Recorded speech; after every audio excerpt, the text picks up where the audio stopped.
All right, good evening. Good evening. It is 7 o'clock, and we are going to call the public part of this meeting to order. We did roll call prior to going into closed session. So just a couple of notes here. Member Munoz is absent tonight, so our student representative, Mariah Washington, is going to be sitting in his seat tonight. So there'll be a little more room over there. And Mariah is pitch hitting tonight for another one of our student reps, Catherine Tomey, who was on the agenda, but she can't be here tonight. So Mariah is here in her place. Also, you're going to see me holding up my phone and doing some stuff with my phone tonight. I'm not talking to the outside world. Member Smith is not going to be with us. As indicated on the agenda, she is in New Orleans, and she is with us tonight via phone. So we will be listening to her on the phone tonight, or she'll be listening to us on the phone and voting on the phone and making her comments via phone. So when I'm touching my phone, I'm not texting my wife wanting to know what's for dinner. So you know that part. With that, we are going to go to the Pledge of Allegiance. And Mr. Mayes, would you lead in the pledge, please? Right hand over your heart. Ready? I pledge allegiance to the flag of the United States of America and to the republic for which it stands, one nation, under God, indivisible, with liberty and justice for all. Thank you, Mr. Mayes. I have already mentioned a couple of changes or information about the agenda with board members. There also is a couple of things that draw everybody's attention to. The agenda was revised on December 11th. And if you have an agenda at the top in red, it says revise. Well, the agenda was posted on 12/8. And then the revised agenda was posted on 12/1.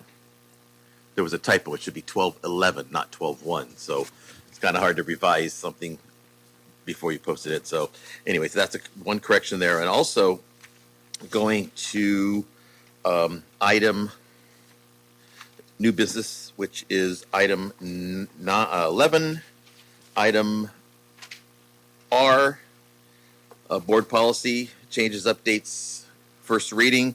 The very last one, BB 9322, agenda meeting materials. That item is going to be pulled tonight. It will be coming back to us in a future agenda. So we're pulling that one out of that particular agenda item. Dr. Marshall, do you have anything else for the agenda? That No further changes. No further changes. All right. With that, I need a motion to approve the agenda as corrected and changed. Got a motion by Member Gattuso, seconded by Member Moran to approve the agenda as corrected and updated. All those in favor? Aye. Ms. Smith? Aye. There she is. Opposed? It carries with 6 yeses and 1 absence.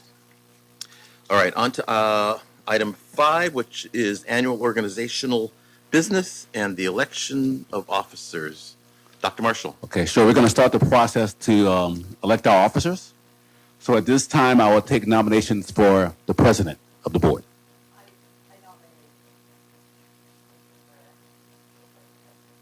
Okay, we have a nomination. Any other nominations?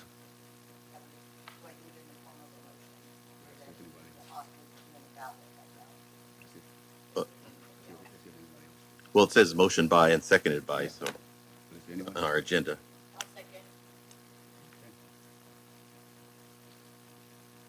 All right, we have no more nominations, so we have a second, a nomination and a second. Okay, Anthony, you're president. Congratulations. Well, you got to vote first. Okay, well, go ahead and vote. You do have to vote. So call for a vote. Yep. Yes, we're going to be doing all votes by roll call tonight for every item on the agenda because we have Miss Smith on the phone. So we're doing roll call. So Tina? Yes. Yes. Yes. All right. Well, All thank right, you I'll very turn the much. meeting over. All right. I did. I voted for. Well, everybody votes for themselves. They better vote for themselves. Otherwise. All right. Thank you guys very much. On to Vice President. Need a motion for somebody?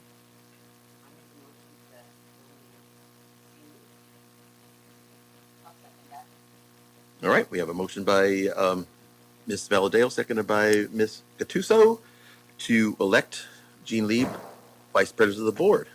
Are there any further nominations? All right. Seeing none, nominations are closed. Roll call, please. Tina? Yes. Yes. Yes. All right. On to clerk. Clerk. Nominations for clerk. I would nominate for Gattuso for clerk. All right. We have a motion by Member Lieb, seconded by Member Valadeo, to elect or nominate or to elect Ms. Gattuso for clerk. Are there any further nominations? All right. Seeing none, I move nominations are closed. Roll call, please, Tina. Yes. Yes. Ms. Valadeo? Mr. Pura? Yes. Thank you. All right. On to Secretary of the Board. And by Ed Code, our superintendent is the Secretary of the Board, but we need to appoint him to that position tonight, so I need a motion.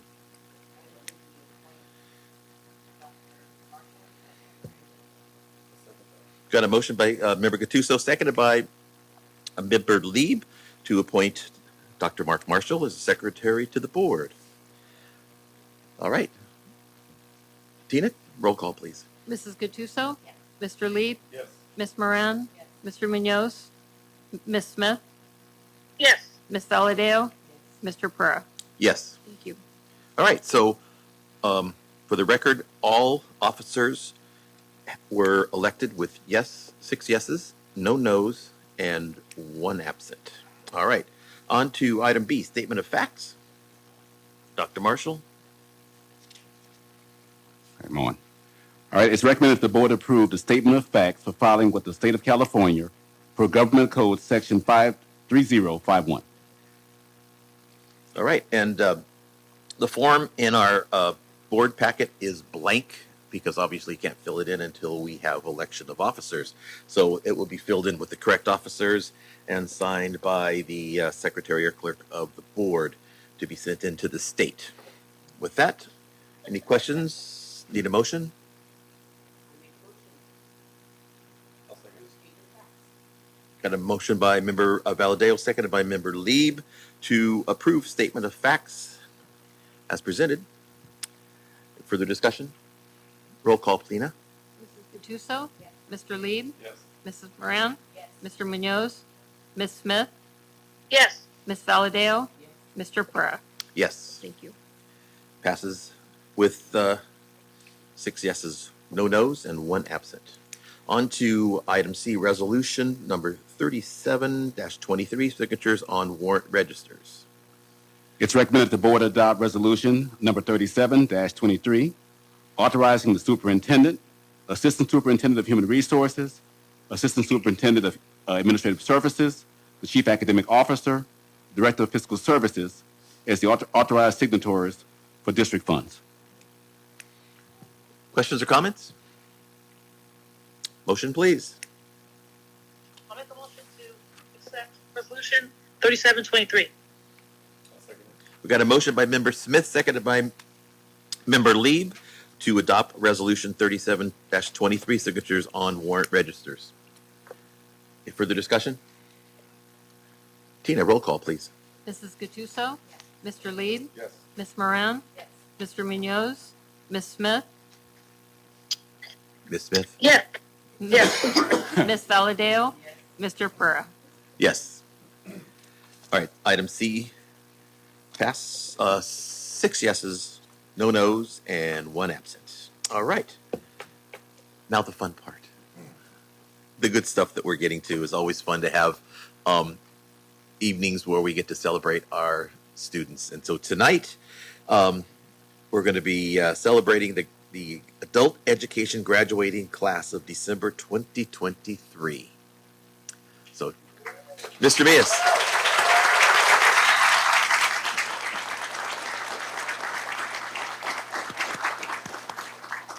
Welcome, Mr. Mias. Welcome. Good evening, board. My name is Chan Mias, as you know, principal of San Luis High School and district representative of Los Banos Adult Education. And with me here tonight are Mr. Patrick Holcroft, counselor from Pacheco High School and our adult ed counselor, and Mrs. Deborah Ware, morning teacher for our adult diploma program. And I want to say I am glad that I am back on stage with my team, and I say back again because, as you may recall, back in July, we were honoring 2 of our 6 graduates who can make it, and tonight we're here to honor 4 of our 6 tonight, so that makes it a total of 12 graduates from the morning adult school diploma program, and we haven't had those numbers since the pre-pandemic era, so. The shout out goes to Mrs. Ware, and so I'm going to invite Mrs. Ware to come join me here and talk about her graduates. Good evening, everybody. I'm proud to be here to represent these young ladies, young women here. I'm so proud of them. Since the start of the Los Banos High School adult program in 2017, we have had 51 graduates who have gotten jobs, enrolled in higher education or vocational programs, got a raise at their job, whatever came with the high school diploma. So tonight is the second graduation event of 2023. We would like to honor 6 tonight. 4 of them were able to come. These young women have been committed and dedicated to accomplishing their goal and consistently coming to class and consistently doing their work. They've logged in probably over 100 hours in their studies and courses to achieve their goals. So tonight I would like to say congratulations and blessings to you and your families, okay, for accomplishing your high school diploma, and may the light shine in your future endeavors. I'm very proud of you.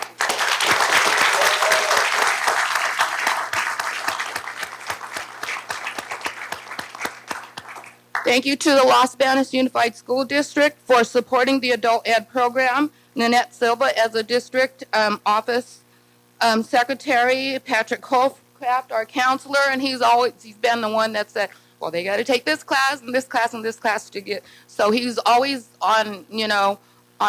on track with everything, and together we were able to move them forward and get them going through their classes and completing their courses. And I would also like to thank Mr. Meese, our principal, I call him our principal, which he is, who is an inspiration to all of the students and the staff. Thank you again. And I would like to thank one more person, Mr. Waltman. There he is. Our class is at Los Banos High School.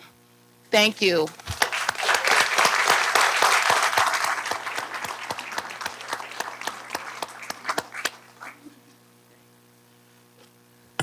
In other honorable recognition, we also have 2 graduates from the evening program, but they could not make it tonight. So we want to give a round of applause for Diego Leal, Leslie Martinez, and Miss Pam Smith. By day, she is the teacher at Henry Miller Elementary School, and by night, she teaches the night class. And so congratulations. In total, this year, we have 14 total this year in 2023. So way to go, adults.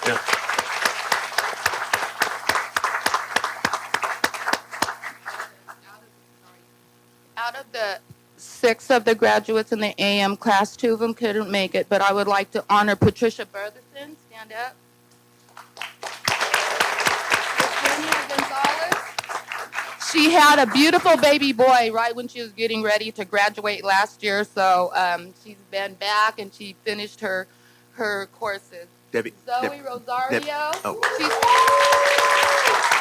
She's our youngest one. She's basically the sunshine when she comes to class. She's always smiling, and I enjoy seeing. Before you go on, before you go on. And of course, Sarah Solorio. She's been a manager at her job, and she's been dedicated to her work, and also coming to class every day when she can. And she worked really hard. Congratulations to all of you.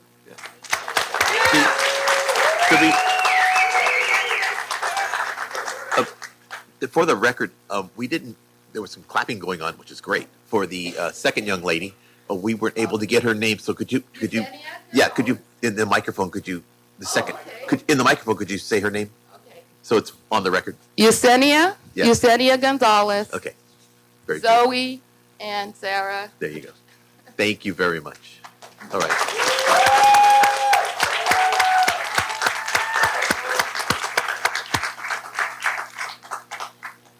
Dr. Marshall, it's your turn. Okay. All right. By virtue of the authority vested in me by the state of California and the governing board of the Los Banos Unified School District, I certify that the students receiving a diploma have met both local and state graduation requirements. I hereby confer upon each of you the diploma for which you have qualified with all rights, privileges, and responsibilities attached thereto. It is a pleasure to present the Los Banos Adult School graduating class of December 2023. Round of applause, please.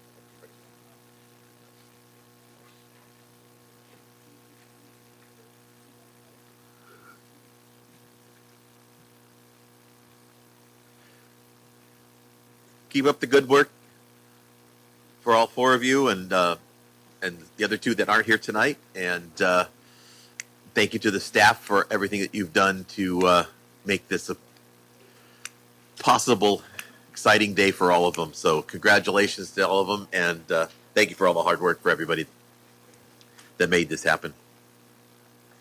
All right. Continuing on with the agenda, public presentations.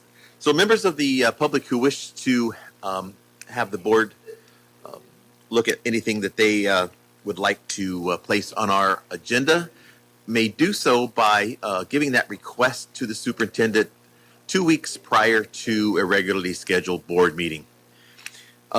Members of the public who are here tonight that wish to comment on any agenda item coming before us may do so by approaching the podium, and when we announce that agenda item, come on up. You'll be recognized. You'll have 3 minutes to speak. And with if there are multiple speakers on that agenda item, there'll be a maximum of 20 minutes for public comment on that agenda item. And also, if we can get them to close the doors, because they're celebrating as they should back there. It's good, happy times.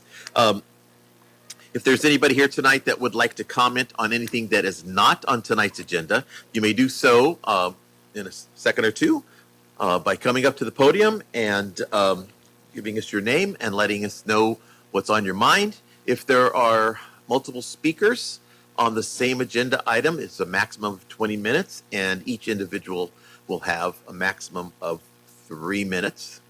So if we are at that point in the agenda where if there's anybody here tonight that wishes to address the board on any item that is not on tonight's agenda, you may do so now.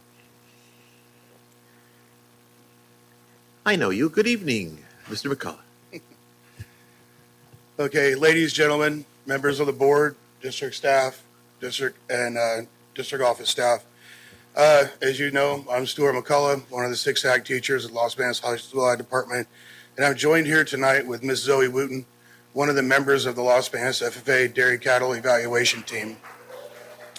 What we want to bring to your attention is, unfortunately, last month in our really nice board presentation about the National Convention, we delivered inaccurate information. Last Tuesday, I was informed from the National FFA that there had been not an error in tabulation, but an omission in tabulations of the dairy cattle contest. They actually forgot one portion adding into the scores. So the Los Banos FFA team was not 4th in the nation. We were actually 3rd. Ooh, yeah.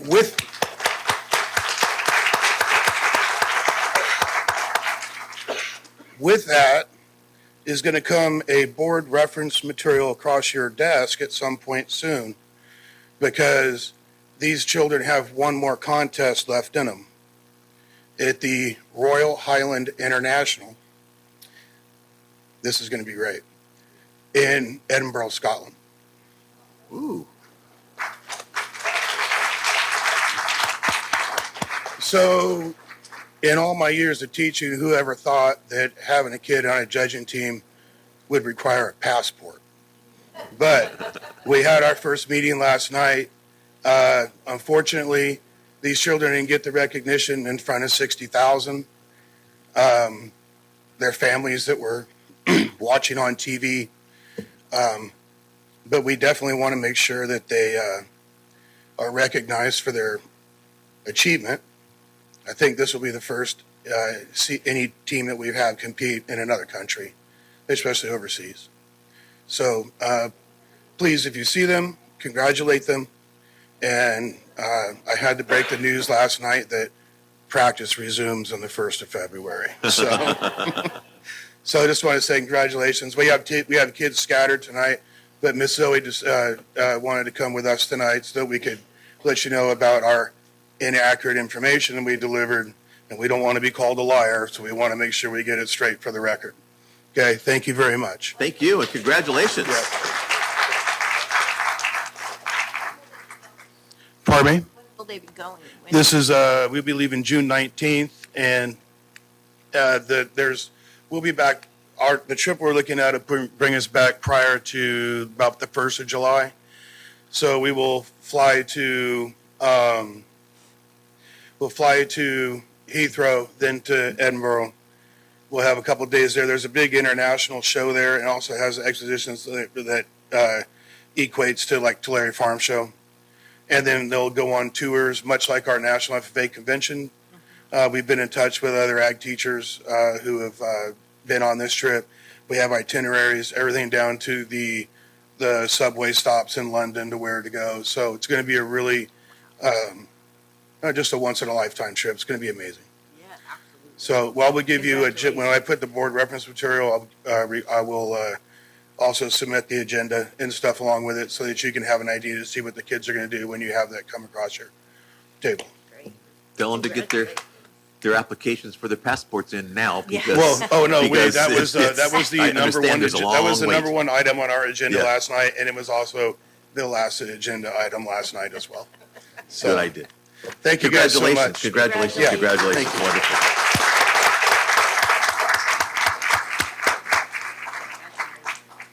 Great news, great news. Always great when we can celebrate students. Is there anybody else here tonight that wishes to address an item that is not on tonight's agenda? Welcome, Rogelio. Hi, my name is Rogelio. I'm coming from Los Banos Elementary. I'm here representing the Career Day Committee, and we would like to formally invite you all to our Career Day on May 29th, 2024. We would really love for you guys to attend and be a part of our initiative here at Los Banos Elementary. Date Other again? than- What was the date again? May 29th. May 29th. Yes, I believe, yes, May 29th, I believe that's a Wednesday. So if you're able to make it, fantastic. Also, I also am part of the committee for the running club. If you guys would like to join us, we're going to start up again in January when we come back. And We host that Tuesdays and Thursdays. So that's all. Career Day, we are going to be starting in the morning time, so from 8:35 to, I believe, around 11:30. We're still finalizing that schedule, but we hope to get something more definitive as we get closer. So, Great news. Thank you. all right. Thank you so much. Thank you. All right. That's good. Put on the calendar. Does anybody else have anything they would like to bring to the board that is not on tonight's agenda? All right. Seeing none, we will move on to reports. And the people that are standing in the back, we have lots of seats empty in the front row. And we don't bite, and you're far enough away that we won't spit at you when we talk. So come on down and get comfortable, and instead of standing the whole time. All right, on to reports. Student representative report. Mariah, welcome back. Hi. Okay. I'm going to start with Los Banos High School's report, and then I'll go into Pacheco's. So, FFA news. On November 15th, Los Banos FFA went to Modesto JC to attend Construction Trades Day. This event showcases career opportunities within the construction industry, as well as holds mock interviews, hands-on activities, and interactive demonstrations. Students also had the ability to create a resume and take a photo for their cover letter. Students were entered into raffles, and Julian Medina won a tool belt complete with tools that he plans on giving to his father for work.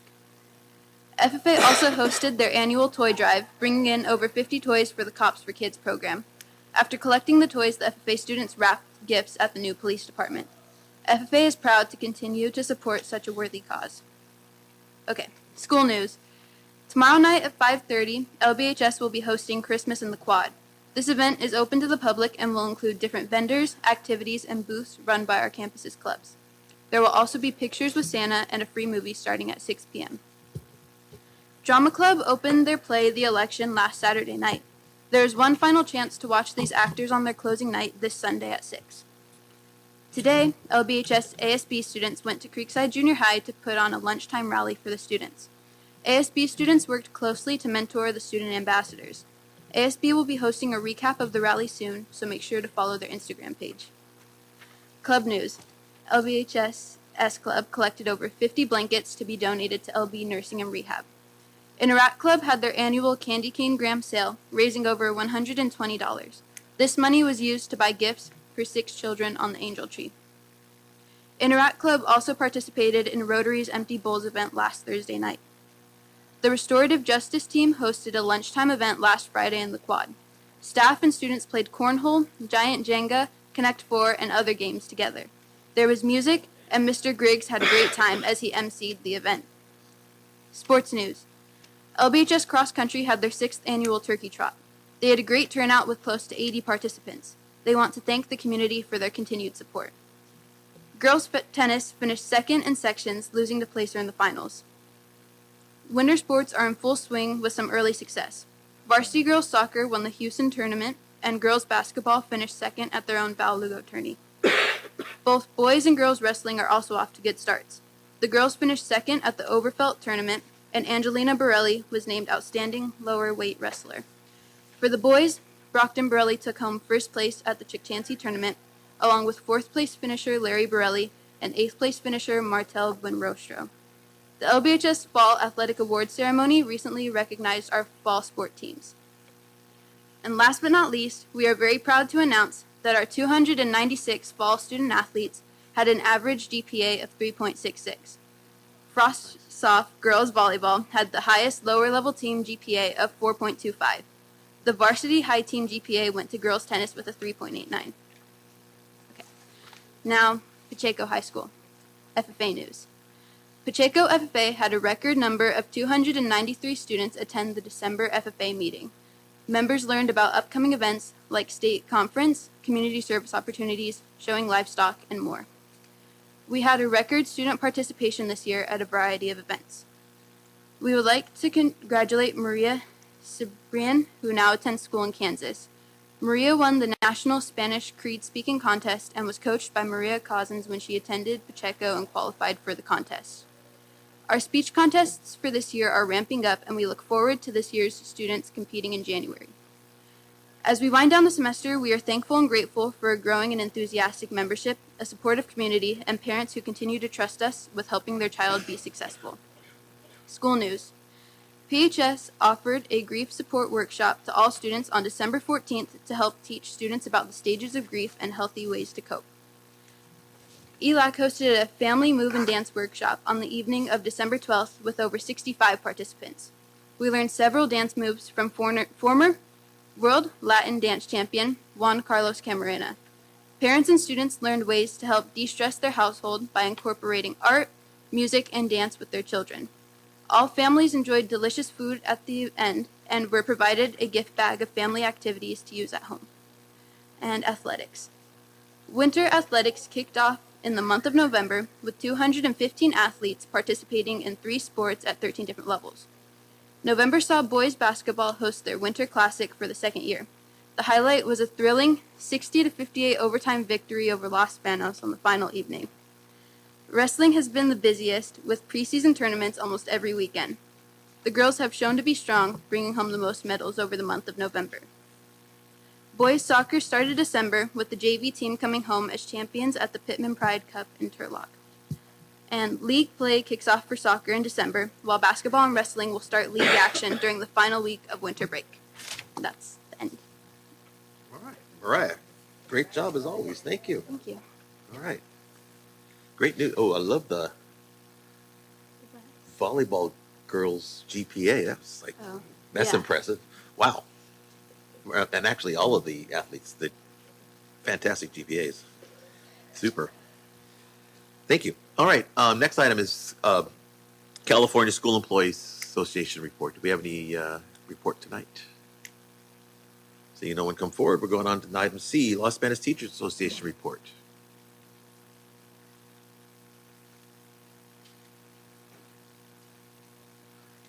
Good evening, Mr. De La Cruz. Good evening, everybody. Los Banos Teachers Association. I am Jeff De La Cruz. I am the current treasurer for Los Banos Teachers Association, and I'm standing in for our great president, Jen Wilkin, and colleague. And I'm here just basically to wish everybody a very Merry Christmas, Happy New Year, enjoy your families, and also to remind the board members of the upcoming board member dinner on January 31st. And so be on the lookout for your invitation for that. So with that, that's pretty much it. Everybody have a nice evening. Thank you. Thank you. And just another question. You have students here tonight. Yes. All right, cool. Yes, Thank I you. do. Once again, I try to bring as many students as I can. I try not to bring so many at one time, just so that way they don't take up the seats. So, but yes, I have a few in attendance today, so that's really nice. And to see how things are done in our community, see how governance is happening in our towns, see what's going on in their school district. Even though they're leaving, obviously, in a few months, we're kicking them out of here, they can actually participate and see what it's like to participate in the governing body. And maybe someday, we'll see if one of them will step up and run for office too. We never know. But just to give them an idea of what goes on, see a little bit about what happens, and versus just sitting in the classroom. It's part. I quote. I think if I can get this correctly, I quote Ben Franklin, who said, "Show me and I'll forget." Or what do you say? Tell me and I'll forget. Teach me and I'll remember. Involve me and I will learn. So I try to get them to participate as much as they can in that sense, and hopefully that will stick as they get older and into their adulthood life. So I thank you for allowing us to once again be here, and look forward to bringing each month, bringing more and more and more. So I try to bring about 20 each time. So you'll see us more and more. So That's great. And we love having them here. And Yeah. so welcome all the Pacheco High students. So Glad you're here. have a good night. All right, thank you. All right, next up is our facilities report. Good evening, Ms. Monday.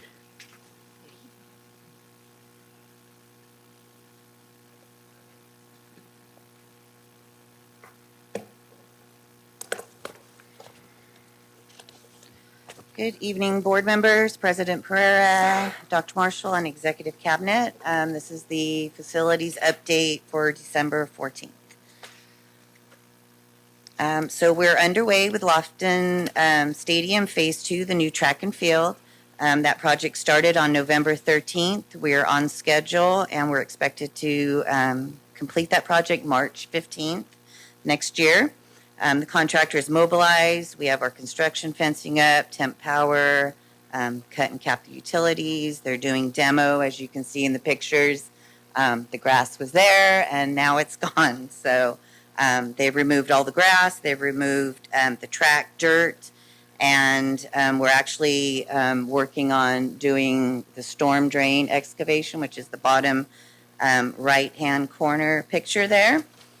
And then up in the right-hand corner, there's a couple of unforeseen items I've already found. So the one on the right-hand side with a little circle on the metal pipes, those are the original irrigation lines that they found. There's 4 of them. They go the whole length of the field. So we'll be having to address that. And then there were some other, I wanted to address any concerns there were regarding the artificial turf. So there's been some conversations just out there about safety of artificial turf. So I wanted to kind of address that. That the turf we're going to install is called AstroTurf. That's the manufacturer. All of their finished and raw materials do not include PFASs, which I cannot pronounce the actual word, what that says. But they're a large group of synthetic chemicals.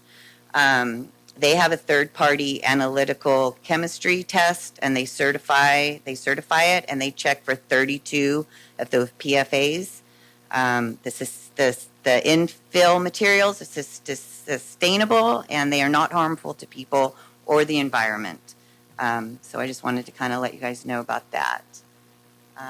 The Los Banos Elementary School parking lot project, we have found some also unforeseen conditions. The history of the site, it's the old maintenance and transportation yard. On this is on the right-hand side, it's a GPR map. They came out and located every single unknown utility that was there. Some of them are being used, some of them are not. So the big one right now, which is kind of putting a little bit of a halt on the project, is the orange line that comes through is the fiber, AT&T fiber for Los Banos Elementary School. And unfortunately for us, one of the boxes and the fiber is low enough. On one end, it is not. We cannot touch that. AT&T has to come move that fiber. So we're working with them. Our architect's engaging with AT&T to get that process. AT&T's process is 3 to 6 months, but we should be able to start moving on some things to not have to hold up the project. So there was also a underground diesel fuel tank found. It was not abandoned properly way back whenever it was done, either late 80s, early 90s. So we're going to contract directly with an environmental contractor to remove that and do the soil testing and the proper permitting. So there's not much action going on there right now, but so I just kind of wanted to make sure you guys knew what was going on. Okay, Early Education Center, aka new TK Center. We are moving along nicely on that. We're going through the CEQA process right now. The traffic study is complete. We're ready to submit that to the City of Los Banos. We have a final, our team has a final review meeting tomorrow before we do that. For the DTSC, our preliminary environmental assessment has been completed, and we have submitted it to them. The next steps for that is it's a 30-day public comment period. That will start on December 20th. There's a legal ad that will be posted in our local paper. And then the public is able to go to the district office to view that PEA or to our local library. And then we bring that to the board in January, the January 2024 meeting. And the public would be able to come and let us know of any concerns they have, and then we would have to address those. Not at the meeting, but we would have to address those in a report. Educational specifications are on the agenda tonight for the TK Center. That's a vital piece to be able to move forward to approve the buildings and the site. We should be able to bring the whole CEQA packet back in March at the March meeting. And then once that is approved, CDE will be able to approve our site, and we would be able to start with actual construction, groundbreaking, all that kind of thing. That they've been doing soil testing. They found no contaminants, and so DTSC should have no issues with approving that report that we submitted to them. And that is my report for tonight. Any questions, comments? Questions? All right, seeing none. Okay. Thank you very much. Thank Sharon. you. All right. Next item is Superintendent's Report. Dr. Marshall. Okay, I want to start first by saying I really enjoyed this week a lot of the holiday programs and activities. One standout, I went to a few, somewhere on the same day, but I went to as many as I could. But one standout, I went to LFE for their, I guess, the sixth grade, one of their sixth grade programs. And what was interesting is that the kids were very appreciative. Like, they liked seeing when they would finish, they'd come up like, did you enjoy our show? You enjoyed it? They really wanted, that they were interested. I liked what they were doing. But there was one song, the Mariah Carey Soulja Boy remix. I've not seen that, in that kind of context where you're doing Mariah Carey, All I Want for Christmas, then they bust into Soulja Boy. And Mr. Hicks kind of explained to me that basically there's a remix, and that they didn't have the remix available, so they made their own remix. So it shows you how creative our students are. Today, Dr. Horton and I, we were invited to Creekside to be judges at a door decorating contest. And we were supposed to pick 3 winners. That was hard. I mean, we went to the second on the third floor. I mean, you had some good entries. And so we ended up picking 3 winners, and we had to add some honorable mentions to kind of make it fair. One of the custodians even got into the activities. I mean, it was if you saw the door, what he did with the broom closet, very creative. So it was real nice to do that. I want to recognize our Los Spanish Teachers Association. Yesterday, we had an update on the new student discipline laws, and we kind of worked collaboratively on that webinar yesterday. Very well attended, lots of teachers in attendance, lots of administrators attended the event, and we're going to follow up with them after that. So it's kind of a joint project, and that's what it takes, working together. I want to recognize several administrators that will be recognized at the Merced AXA Chapter Awards. We have Dr. Sean Ritchie. He's going to be the Central Office Administrator of the Year. Stasha Raines, over here. She's the Elementary Principal of the Year. Not with us tonight, we have Dr. Dan Sutton. He's the Secondary Principal of the Year. And last, and certainly not least, I will be the Superintendent of the Year at this event. So I wanted to share that. To add to that, on a related note, I had a chance last Friday to attend the Quantum 10 Transformational Leadership Awards, and I was recognized along with about 5 or 6 other superintendents. And what was interesting about that is that I'm not too familiar with this group down south, but they know a lot about us because they were asking about our ag programs and stuff, and I'm glad I had to get a tutorial from Stu before I went because I wanted to be able to answer, and it really came in handy. But it just goes to show that a lot of work that we do, like Bio Beats being televised, people do watch what we do. You don't think that they're watching, but they do. So I'm looking forward to when I have my leadership group in January. I have speakers from all over the country. And what's interesting, when I talk to them, they know about us too. Like I'll ask about what are you doing, and they'll say, well, what are you guys doing with this? So it's kind of good to kind of have those networks going. We've been getting a lot of questions about the budget situation in California and how it impacts public education. We're going to have a better idea in January. We're all going to be going to the school services presentation, and we've invited the labor partners. So right now, we don't have many answers. We'll have more answers when we go to the meeting. So stay tuned for that. I want to say, I didn't put this in my speech, but Sergio Mr. Mendez, best of luck to you. He did a great job for us. He got a promotion in Merced City, so a round of applause for him. And I'm confident he will do great things for them just like he did for us. And to all, happy holidays, be safe, and we'll see you in 2024. That's my report. Oh. Okay. So now I'm going to transition, to the committees for 2024. The committees last year worked very well, so there won't be any changes. So I'm going to go through them so you know which committees you're on. Facilities Subcommittee, that will be Lori Gattuso, Jean Lee, Anthony Pereira. The Finance Subcommittee, that's Gary Munoz, Anthony Pereira, and Marlene Smith. The 2x3 Committee with the City, Jean Lee, Anthony Pereira, and Dana Valdale. The Superintendent Scholarship Committee, that's Jessica Moran and Lori Gattuso.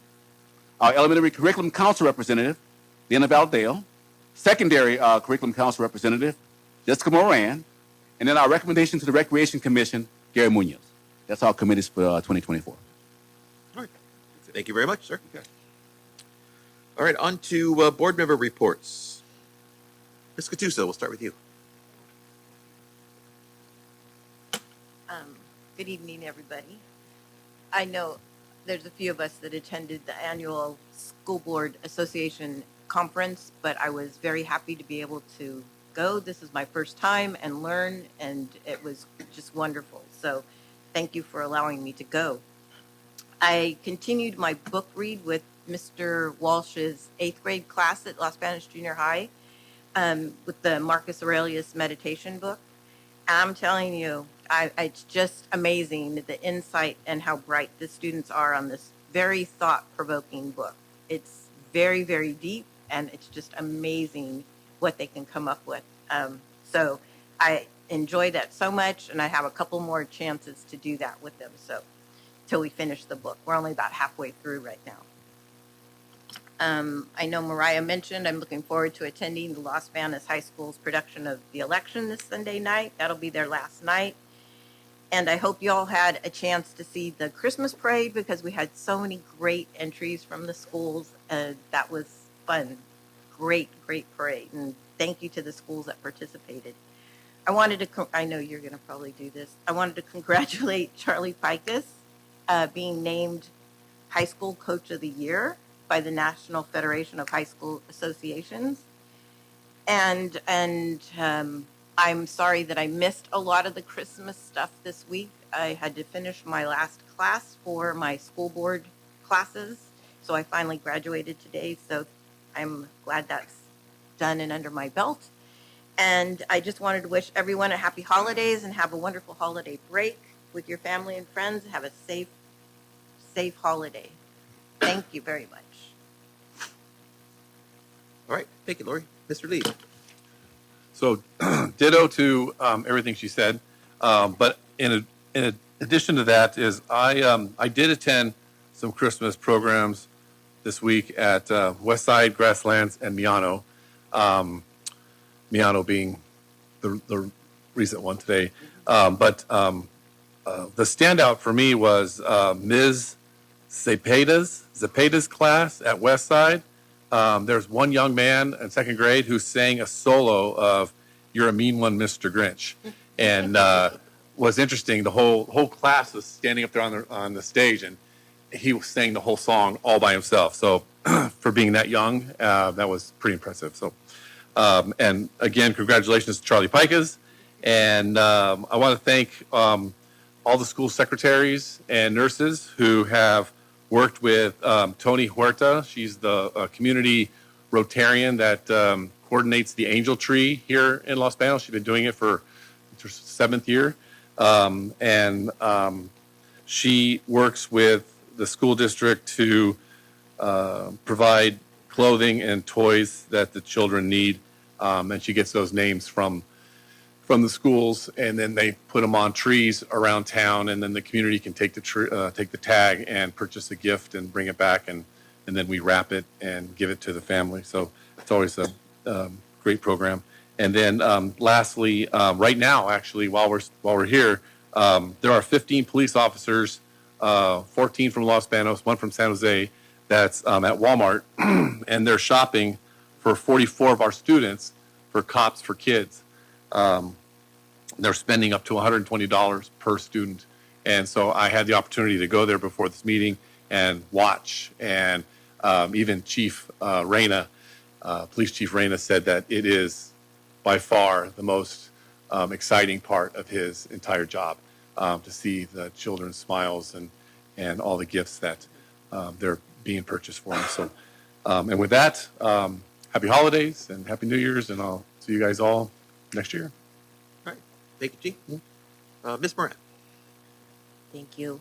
I too attended that conference, and I attended mostly some of the budget workshops, so it will be interesting to hear back a bit from Dr. Marshall in January where we come. It didn't look like happy news as somebody that is in education myself, so we'll see what that January report has. But one of the neat things that I do hope Dr. Marshall has disseminated, there's some free personal counseling that is coming through Cal Hope. So it's all the way to ages 24, I want to say. It's virtual personal counseling. So during these times in which mental health has become such a big issue, I know I even took some of the flyers for our Merced College students. And so just because it grabs all the way to 24, and some of our own students at the college have been picking that up. So definitely encourage for those that are at different sites to really promote that.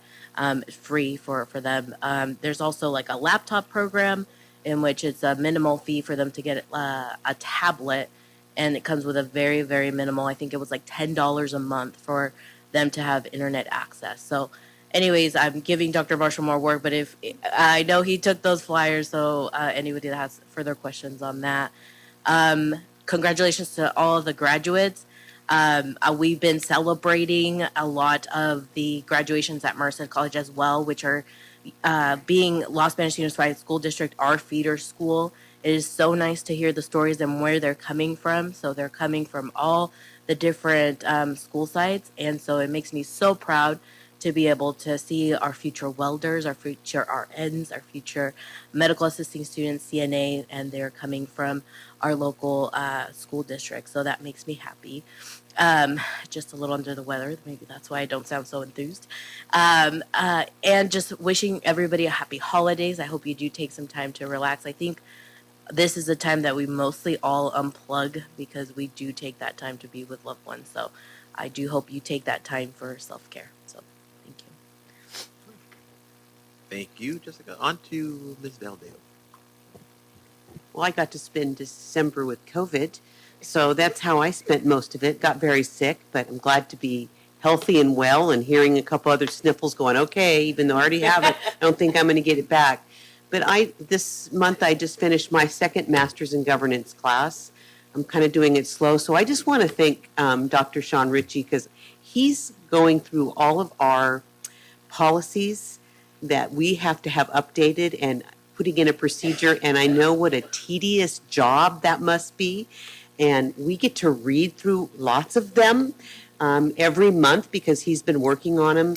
But that was my class in the governance class too, so I had lots of questions for him regarding how we deal with those. And we have a lot of policies that we need to follow, put by the state for us, so that we have procedures in place for people to be safe and our schools to run well. So thank you, Dr. Ritchie. And I hope everyone has a nice holiday. I know teachers need to unplug. They've been working really hard. If you're an elementary school teacher, those kids this week are really fun. So I know they need a well-deserved 3 weeks off to recharge. So thank you. All right. Thank you, Ms. Valdeo. Ms. Smith, you have a report tonight. Yes, thank you. I would like to say first to all of Los Banos Unified School District, staff and students, Merry Christmas and Happy New Year, and have a safe and healthy, safe year coming forward. And I also want to say that I did attend the CSBA workshop. For me, it was safety and mental health. I attended as much as I could. There's a lot of information out there about safety, keeping our students safe, and Dr. Marshall is currently, and the staff is currently investigating some new ways and strategies that we can bring to our campus to shore up our safety protocol. The speaker was Sean Jittenwright, a local professor from the Bay Area, an activist. Really enjoyed his speech. He spoke to the audience as if we were family, And he said from the start, I'm just going to talk to you guys like I know you, like your family. So I really enjoyed him. He was down to earth and very, very appreciative of having him come to the conference and address the group that was there. There was one on maximizing school safety that we kind of engaged with, at least I did, and he's going to be reaching out to Dr. Marshall and share information about what he can do. So I'm looking forward to seeing what transpires with that. And then the last thing I want to say is congratulations to Mr. McCullough and his whole team in the ag program. They've had a wonderful year and some wonderful things. And I'm looking forward to his next trip to London. That's a great goal.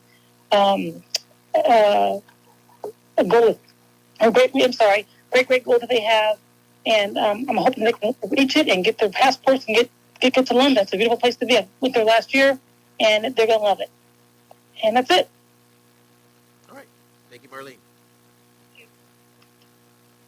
All right. And for my report, everybody just gave it. So, ditto, and we're moving on. So, item number 9A, new business, Los Banos Unified School District Strategic Plan Report. Dr. Marshall. Yes. Okay. We've been working with the Geisels Group as far as our strategic planning efforts. And what you're going to see tonight is kind of a culmination of that activity. So I'm going to call up David and Mark. Good evening. Hey, good evening. How are you tonight? Praise the prayer. Great. How are you? Good. Good seeing you again. Board members and Dr. Marshall and, of course, your staff. Well, thank you. And most importantly, the community that we're all here to serve, which is this amazing community. I'm David Benson from the Geisels Group. I'm here with the wonderful Maria Hilton, also from the Geisels Group. Most of you know Maurice Geisels, who can't be here tonight. So you don't get the brain, but you get the heart and soul. And she's much better looking than Maurice, I will say that. We are honored to be here at this milestone.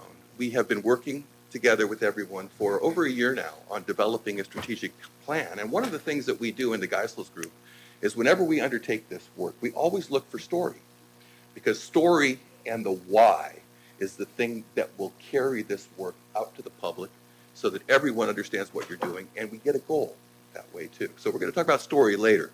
But let's talk a little bit about the strategic plan and the process that we went through all together to make this happen. So Maria, please. Nice to see so many of you again. And Member Moran, I haven't met you directly and had the honor to spend time like the other board members, but rest assured they represented you well, and you have opportunity to continue to give direction and support a process that is frankly so rewarding as a partner of you all. Los Banos is a community that has an identity, that has lots of different partners that want to engage, and it's been our honor to be a part of an ongoing process. That is what we do. We help lots of organizations, specifically schools and school districts, in their own journeys. And primarily our fundamental belief is that human potential can be unlocked through very positive, productive cultures. And to get there, there's a lot that you all do. What you do matters, and how you do it certainly helps to build those cultures. We tend to take a process, and that's what we engaged in with you all, that looks to unlock some of that potential. So it starts with curiosity. It's really building mindsets that everyone has a voice, everyone has an opportunity to reflect on their experience, and not only in the here and now, but what that future might hold. So this cycle shouldn't be new to you. We've shared it on an ongoing basis. And that initial journey started with, our next slide here, trying to discover Los Banos. So we had the opportunity to engage with many educational partners across interviews and focus groups. They were students and family members, teachers, staff, administrators, district level, and of course, the board. If you hit my next slide, part of envisioning Los Banos is going through a process of not only what is a current state, but what is it that you all hold as beliefs, the things that you are most proud of. What are your hopes and dreams? What would you like Los Banos to look like, to be its best self? and to allow everyone who is touched by the district to have an opportunity to give thoughts, reflections, and input. So we, beyond those initial interviews and focus groups, we spent time in designing activities for many educational partners based on feedback and high-level direction from you all as a board. We then had opportunity to spend time with, once again, staff, teachers, administrators, family members, and to go through some exercises of fleshing out primarily vision, what would go towards mission, and frankly, what are the core values that really unite you all and galvanize your overall community. So it was a engaging process over multiple groups, multiple days. I would like to acknowledge and appreciate you have mentor teachers that have participated in this process as well, conducted interviews in that early focus group stages, and it really helped to build the mindset of engagement and cohesion and connectedness. We can hit our next slide.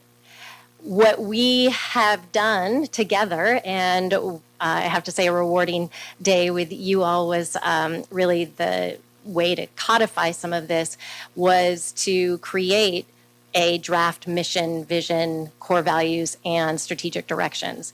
So Tina has a printed copy for you. This is a draft form. This is something that you all have opportunity and a next steps.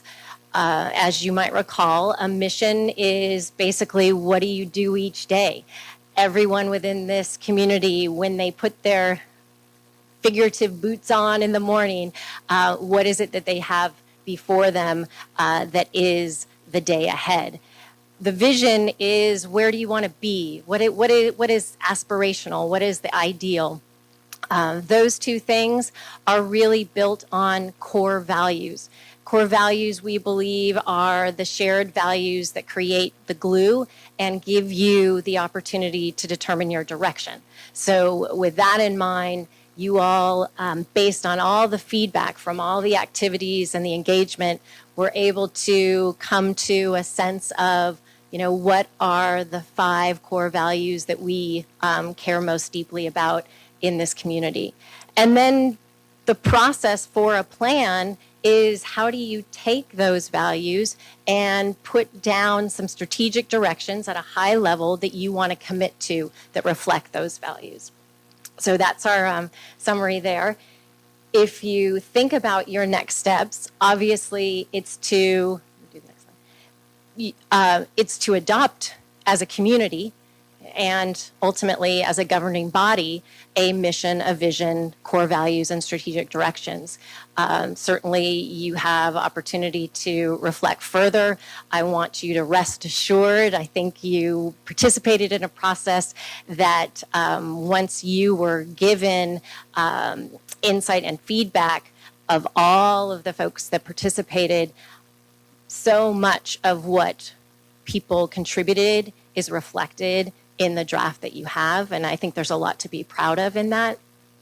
The next steps are really the most critical for you, which is that any organization can have directions, can have a plan. The way in which you live it, the way in which you reinforce the things that matter are the things that are going to endure, specifically those core values.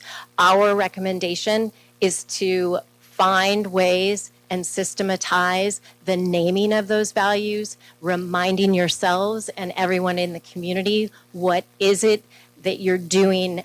How is it attached to a value? Name it, celebrate it, model it, live it.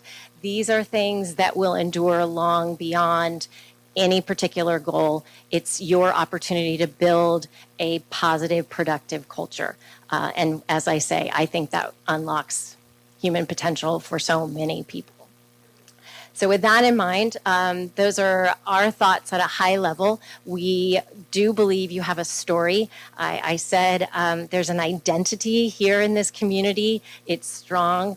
People want to share. They want to connect.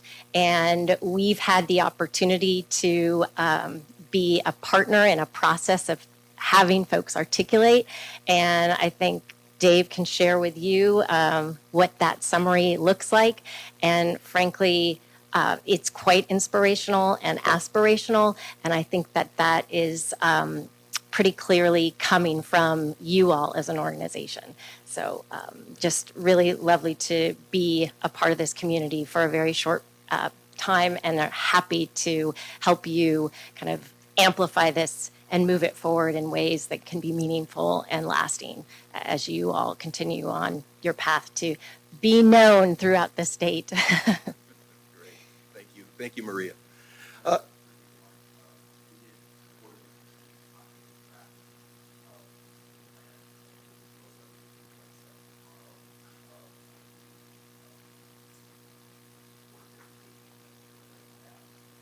Fantastic. Thanks for getting that up there. We appreciate that. And like Maria said, this is a journey, an ongoing journey. And we hope that we can continue to partner with you guys in that, because being here in Los Banos, we've really fallen in love with this community and this school district. It's been a real honor to work with all of you, and we really appreciate that. It's just a very rich community here that a lot of people don't know about. I was very encouraged when Mark said, oh yeah, they know about us down south. They should know. And in fact, we want them to know more about you guys. So as I said, one of the primary things that we do is we look for story, because we feel that story is a great way to communicate your vision, your goals, your mission. So we've put together a little video. Some of you were participants in that. We really appreciate that. But what we love about it is that it really not only tells the story of the community, it shows some of the amazing things that are happening in this school district. So without further ado, please, Dr. Lee. We are Los Banos. We have a past, a present, and a future. We were founded on arroyo water and fertile earth. We are the crossroads of California. We are rugged individuals. We are La Familia. We are proud. Our history proves that we can survive.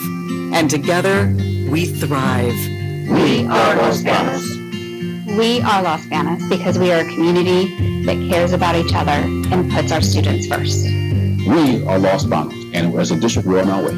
We are Los Banos, and our future is our youth. Since 1891, Los Banos Unified School District has helped our students thrive. We learn from our teachers, our students, and our parents. We work together to provide the best for our students. We prepare our students for today and the road ahead. Los Banos was founded by Henry Miller, cattle farmer, growing Los Banos by bringing in water irrigation. It is a huge agricultural area. We have one of the strongest ag programs at both of our high schools and now at one of our junior high schools in the state. Like a big community get together to solve problems. So it's a part of what the community have in any situation. Everybody support each other. Everybody's there for you. Small community with a big heart. There's so many things for kids. We have our Little League, we have our PAL, we have swim teams. There's a great camaraderie between families and between sports and education. We're a small community that have caring, loving people. We're small enough that we still have that hometown feel. We all care about each and every one of the students. We are a district where we put students first. We make sure that our kids get everything that they need to be successful. Either careers, college, whatever they want to do, we make sure they're prepared for that. But we'll always be part of the community. We have a good partnership with the city, our fire department, our police department. It's just one big family. People came from those little towns or other areas and are living here now, and they bring that richness. And Los Banos, to me, is community, it's culture, it's family, and everything that goes with that. It's our schools, it's our businesses. We're about students. In Los Banos Unified School District, we're about every student succeeding, no matter your background, whether it's socioeconomic, whether it's race, ethnicity, linguistic ability. It doesn't matter. We're about students. As a real estate broker, one of the big priorities that we hear from buyers coming into the area to find their next home is living within a good school district. So they want to see what the school has to offer. Well, as far as the community of Los Banos, we have a very interesting dynamic because we're like the largest employer in town. And so there's that in itself, by that dynamic, it forces that we have to work together. A lot of our parents are employees in the district. So that's a good thing, it's a positive. And so we have a good partnership with the city, our local police and fire departments. It is one big family. You can raise your family, and still your kids can walk, and still can ride her bike, and still is that safe. As have the best police department in this town, they actually care for our community.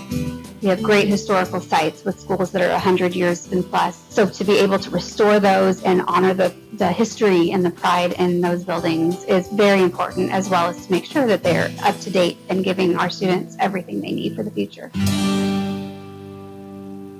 We have a lot of students who graduate and head off to college, and most of them, my kids included, aren't coming back because there isn't a job for them here. So, what we do is create jobs for people that will want to come back and be part of the community. And that's not only college-educated people, but we also have to really beef up our career tech ed and make sure that those kids who don't want to go to college have an opportunity to learn skills that are needed in our community. Whatever direction we decide to move the district, it's going to reflect what our community values and what our community desires for our students. It's crucial for students to feel safe, not just safe in as it relates to coming to school and making sure there's not going to be any issues with other kids in that respect, but safety within themselves, their social emotional safety as well. And that is so important. We have 14, 15 schools in Los Banos. One of them is in a storefront, and one of our elementary schools was where I went to junior high, but where my dad went to high school. Is that old? The schools need to be a little more, more looking like a school, not like a person. Like the kids gotta feel comfortable to come in to the school and say, hey, look at my school. That's what I go and learning every single day. You should be proud. Planning for the future is hard. We worked together with the Geisels Group to create a 5-year strategic plan that establishes our core values and goals for the future. There were a lot of resources that were really into establishing this plan. There's an old adage that you expect what you expect, making it a priority as far as to kind of go over what we did and setting, benchmarks every year or, metrics and looking at ways to assess how effective the work is that we do. We say we're going to do X, Y, and Z, and we need to kind of put the time aside to evaluate if we did X, Y, and Z. There's an old phrase that says, seek first to understand, then to be understood. That's really what the strategic plan process was about. It's sitting down with our educational partners from all walks of life and making sure that we have the correct people on the team. There was a team of administrators, classified staff, teachers who sat and just met with groups of students, with groups of teachers, with groups of classified staff, with the community, with parents, to find out what was it that they valued, what were their hopes and dreams for our students, what did they expect us to provide our students, and what do they really expect us to provide our community. We had to get this right. In order to get it right, we had to go and we had to seek to understand what our community valued. Yeah, looking to the future, I define it as Los Banos being a premier district in the Central Valley, in the state, nationally. I mean, we've done some great things. One of our pentathlon teams at West Side Union Elementary School is among the best in the nation.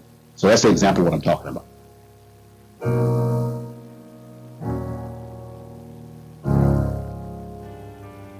We reached out to our community for guidance and input. We talked to our teachers and our students. We created a plan that will lead to a community-focused future for all of us. Our way. Because we are Los Banos. We are Los Banos. We are Los Banos. We are Los Banos. We are Los Banos. We are Los Banos. We are Los Banos. We are Los Banos. We are Los Banos. We are Los Banos.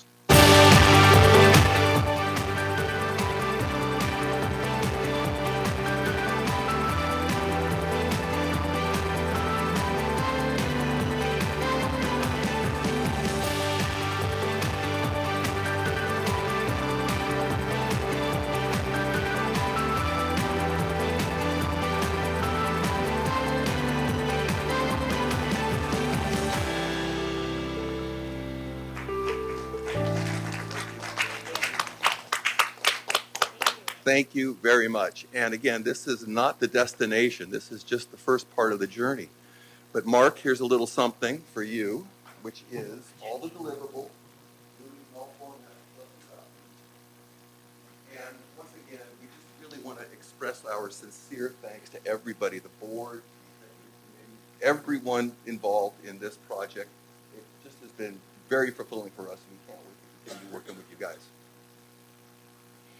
And you do have the movie in Spanish version as well. Yes, it's dubbed in Spanish as well, with both versions with captions. All that's good. Happy holidays. Happy holidays.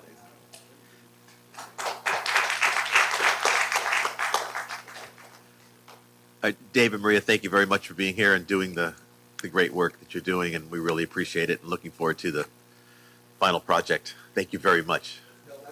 You bet. Appreciate it.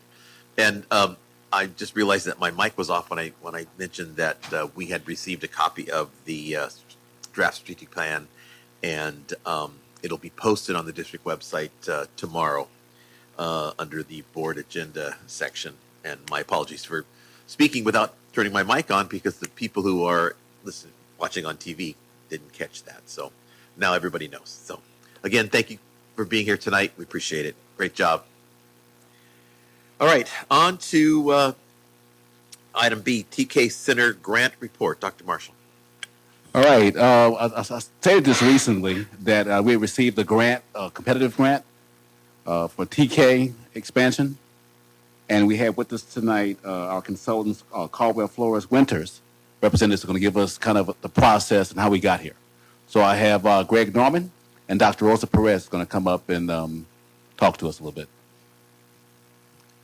Good evening. Welcome. Good evening. Good evening. Happy holidays to all of you. I come bearing good news since it is the holiday season. And the good news is that our district has been successful amongst a fierce competition for funds that were available at the state, specifically for the preschool, transitional kindergarten, and full-day kindergarten facilities grant program. So we're here tonight to provide you with that information, answer any questions that you may have.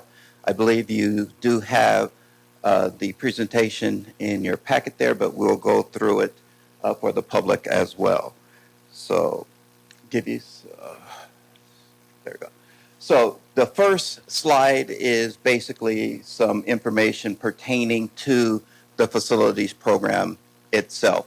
We're on round 4 of the funding cycle, and 4 is our good number, our favorite number, because it was in round 4 that we were successful in achieving our grant. But there has been 3 previous rounds, and again, it's a edict of the governor to start to provide facilities for early childhood education. The program itself is highly competitive. To give you an example, in round 4, which the round that we were successful, there was only $360 million in grant funds available. The Office of Public School Construction, the OPSC, received in excess of 1.4 billion applications. So the fact that we were successful in achieving the grant is kudos to you, your superintendent, Dr. Marshall, I remember being on calls with the Office of Public School Construction with Dr. Marshall, and he was advocating on behalf of the district for these funds, and we were successful in doing so. So the first slide there is just some basic information as to the assembly bills and what have you that are the backbone of where the grant is coming from. Let's go specifically as it relates to what we were able to garner as far as our grant. Let me give you some background information. There's 3 separate sections of the grant. There is a full-day kindergarten portion of the grant, there is a transitional kindergarten portion of the grant, and a preschool portion of the grant. So it's actually 3 separate applications that a district can apply for, and you can be successful in 1 of 3, 2 of 3, or all 3 categories. So it is 3 separate things. Under the preschool and the transitional categories, the regulations limited the number of classrooms that any one specific district could get, and that limit was 4 classrooms under the preschool and 4 classrooms under the TK. And the rationale being that they wanted to try to spread the funds over as many districts throughout the state as possible. They didn't want one large district coming in and taking up all of the available grant funds. The state utilizes their student loading capacity as 25 per each classroom. Now, your teacher's contract may be something north of that, maybe 30, 33, 35, whatever. But for funding, the state ratio is 25 per each classroom. So we were successful, like I said, with the application to get 4 preschool classrooms and 4 transitional kindergarten classrooms. So if you load each one at 25 per each classroom, that's 100 each, or 200 is the grant that we have received. And I do understand that the early education complex will have more than 8 classrooms. I believe it's going to have a total of 15 classrooms. So at the next funding round, even though you may be utilizing your local monies to start the project and to complete it, we can make an application for a reimbursement of those additional 7 classrooms. So the significance of this is that as board members and as the superintendent, you are locking in state funds to go along with your local money. So your local taxpayer is seeing that, hey, not only are you passing local bonds and utilizing our local funds, but you're also seeking out state funds for our facility. So it's a partnership that has been welded together via this program where you can now utilize and get state funds. So specifically for this program, we achieved $6.5 million from the state to help with their early educational complex. And again, this was a team effort with Dr. Marshall in working with the Office of Public School Construction, advocating on behalf of the district, providing all of the necessary information that was being requested by the state, providing that information in a timely manner and in a good light so that we were one of the successful applicants. So those are some of the characteristics of the program. Again, these are just as it relates to the grant itself, not specifically as it relates to the overall project. As most of you are aware, the location for where the early education complex has already been decided, and as a previous report is well underway. So the funds will definitely come in handy there. And these are some Google Maps sites for the audience to familiarize yourself with where this complex will be. Okay. Now, there are some specifics as it relates to this particular program, and the grant is contingent upon that. So each of the TK classrooms have to be Title V compliant. So that means that they have to be 1,350 square feet. There has to be indoor restrooms for the students. Again, it's regulated by the California Department of Education, CDE. So when we engage the architects to design this, they will be designing to a specific regulation. The preschool classrooms will have to meet Title 22 regulations. So these will be the best classrooms possible for the early education complex. Now, I did mention previously that there is a future round. Again, there has been 4 rounds that have already been conducted. Right now, what the state, the Office of Public School Construction is reporting is that there will be a round 5, quote unquote, in early fall. That particular round will be the largest one to date. The grant amount will be $550 million. That was announced before the $68 billion deficit, so there may be some clawing back going on, but right now that is what everyone is anticipating it to be. And needless to say, with the guidance of Dr. Marshall, we will be submitting an application on behalf of the district to get our fair share of that $550 million so that, again, we can demonstrate to our local taxpayers that we're doing everything that we can, looking under every rock to get any funds that are available to help our schools and ultimately to help our students. So that is something that we will be navigating through when that round begins. Now, the preschool TK and K program is a specialized program. It's paid for out of the general fund monies. The other facility programs that the district is most familiar with is what is called the school facilities program. This is your modernization of your existing facilities and new construction of classroom wings or MPRs or parking shelters or whatever the case may be. That's all new construction.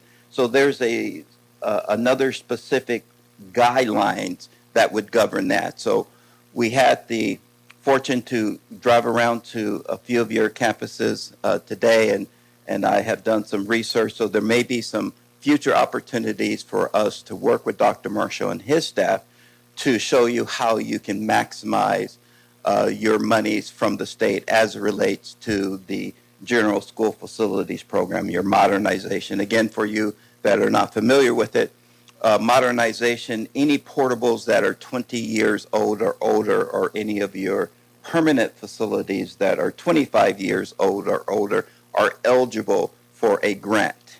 You make an application to the state for that grant, and they give you monies to modernize those particular spaces to bring them up to 21st century or what have you. Okay, so that again is another task as to defining what your eligibility would be for those particular campuses. And the new construction is something that is on a district-wide basis, so wherever you may have a need for a classroom wing, an MPR, a gymnasium, or whatever the case may be, you can utilize your new construction eligibility to get funds from the state for that. So again, just a very, very quick snapshot, but we will be working with Dr. Marshall and his staff to bring those opportunities to you. And so that is what we do. Rosa is here to provide you with some other information as to how our firm, which a lot of you are familiar with, and I see some familiar faces here that attended our Christmas up in San Francisco. So, Dr. Perez. Hi, everybody. Good to see you. Really, our next steps are just simply find you more money, right? And if you don't mind, I'm sorry the students left, but if you don't mind, I'd like to talk to the audience a little bit about facilities funding. Right. Because this stuff is not sexy, but it's really important. And I wish our future trustees, potential trustees, would have been here to hear this. Someone turn around. You know that schools get money for head count, for the students that are in school. What you don't often know as taxpayers, as residents, is that that doesn't give you money for facilities. These buildings for the schools, for the most part, get paid for in two ways. The local residents vote for what they call general obligation bonds, which you do have, which are taxes on the property owners, which give you some money. And it's the responsibility of the board to try to keep that at a minimum as much as possible, because the last thing they want to do is tax local taxpayers. So one of the things they do is, working with firms like ours, is what else is there? Can the state of California provide us with any funding? And the state, either through, as you were listening, through maybe the governor sets aside some dollars, as he did right now, for preschool, transitional kindergarten, mainly because the classes have been too small, especially in kindergarten. You know, those classes are built to be half day. Now kids are going full day. We're adding transitional kindergarten. Those children are active. They need larger spaces and stuff. So that, you know, they've been putting money aside for that. But they have always had a state program. But it's competitive, and it's never been enough. It's really escasonfecado, for those of you that speak Spanish, really that we have to compete for funding. And it's as hard as it is. But that's the way it is. So those are the two things. So it's very important for districts to stay on top of the rules of competition and, you know, get them as much money as they can for facilities from the state, where you're also paying taxes and not hit the local taxpayers as much. So that's the sort of thing we're working with. In addition to which, there's also developer fees. All that land you see being marked up for homes, those developers are bringing more families here. Those kids need schools. The principals know there's 900 kids in an elementary school. Is a very large school and growing, right? So those developers are supposed to contribute to the development of schools as well and help district out. How that happens, there's fees for that, but there's other ways. So back to you. Back to you. You know, one of the things we did today, as Greg said, was we really had an opportunity, and this was Dr. Marshall's great idea. It was a very rare opportunity for us. We normally do applications. We don't get an opportunity to spend a whole day in a district looking at sites that might be able to qualify for special kinds of funding. So, you know, we started off at Lofton Stadium, took a look at that, went over to Creekside Middle School, looked at some opportunities there for spaces, went over to San Luis. Yeah. Yeah, looking for that multi-purpose room space.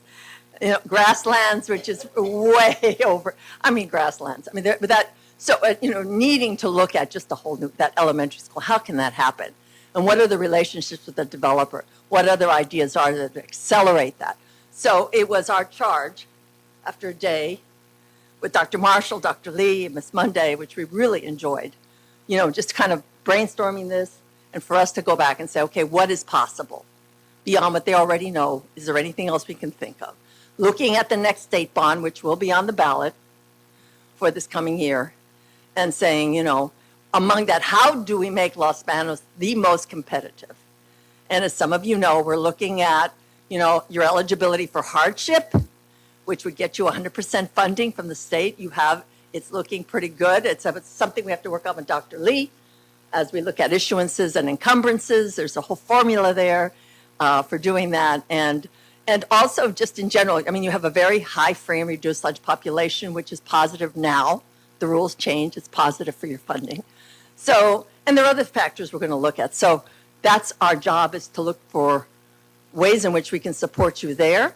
The new state bond will require a 5-year master plan that is updated. We'd like to see if we can get something that's not so expensive, not so dense, doesn't overbuild or come up, you know, $500 million of plans when you can only raise $150 million or, you know, or less. So we're trying to talk about how to plan for that effectively and see what other criteria the state will come up with. Our firm does do planning.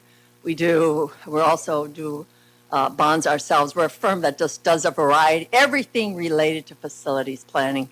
We're even educators. As some of you know, I'm a retired community college chancellor, college president. My expertise is in looking at high school to college, and so those are things that are really important. I had the pleasure today to spend some time with Dean Moran, soon to be Dr. Moran, at the Los Banos Center, soon to be Los Banos College, I hope, in the future. I think that has a potential. We talked about, looking at the funding even for the college and her vision and what this community could do in its partnership to locally serve the students and the residents here with higher education and that preparation. And I think this is very important. So these are the kinds of things we're looking at and very excited about, and really enjoy time with your senior leadership, which is so outstanding. And so I think that's it. I think there's only one more comment I want to make, which is I think there should have been one more award, Dr. Marshall, that wasn't given out of the county. And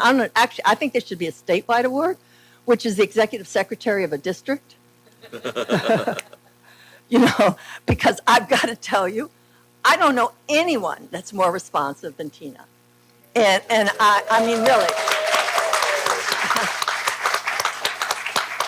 And I mean this, when you're working on deadlines for grants and you've got to get stuff into the state and you've got to have access to the superintendent or the CB or whoever it is quickly, we've got a call to make, something urgent came up. If you can't get through, you're in trouble. And this woman's the most available, the most responsive person we've ever had the pleasure of working with. So thank you very much. And I think that's it. Happy holidays to y'all. And congratulations. Greg, Rosa, thank you for all the work you do. We really appreciate it, and keep finding that money. Appreciate it. Thank you for being here tonight. All right, on to item C, our DLAC presentation.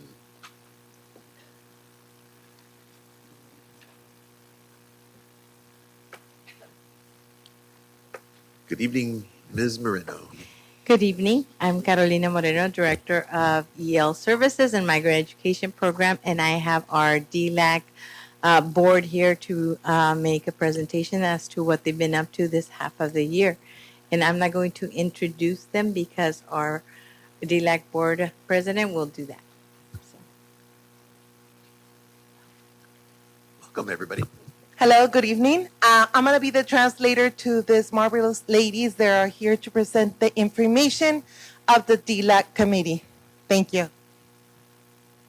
Hola, ¿qué tal? Muy buenas noches. Me complace presentarles el nuevo comité de DLAC, que fue formado el pasado mes de octubre gracias a los votos de los padres. Este está conformado por la señora Rocío Valdivia, vicepresidenta, por la señora Angélica Mata, secretaria, y con mucho gusto represento a este comité y a todos los padres de niños aprendices inglés inmigrantes. Mi nombre es Araceli Sofía Ortega Domínguez. Part of the plan is more than anything to introduce the new committee. Good evening. I would like to present with pleasure the new committee of DLAC. It was formed the last month of October, and thanks to the votes of the parents, this is the form that we were able to come with this new plan and new group. I would like to thank Señora Rocío Valdivia. She is the vice president. I would like to also thank Angélica Mata. She is the secretary. And also, with pleasure, I would like to introduce our new president, Señora Sofía Ortega. En conjunto, tomamos esta hermosa y gran responsabilidad de representar a los padres, así como lo hizo el comité pasado, en coordinación con la señora Carolina Moreno, directora del programa de estudiantes, aprendices de inglés y educación migrante. Hemos venido trabajando arduamente en diversas actividades. Una de estas actividades son las reuniones informativas que se han desarrollado mes con mes y nos ayudan a desarrollar académicamente, emocional, psicológico y artístico de nuestros niños. Gracias a esto, la participación de los padres se ha ido incrementando y con ello los temas a discutir o desarrollar en dichas reuniones. In coordination with Mrs. Carolina Moreno, Director of the English Learning Committee and Migrant Education Program, we have been working various activities in the district. One of these activities are to inform the meetings that we have been held month to month that help us in the academic, emotional, psychological, and artistic development of our children. Thanks to the participation of parents, this has increased with the different topics discussed and the development of these meetings.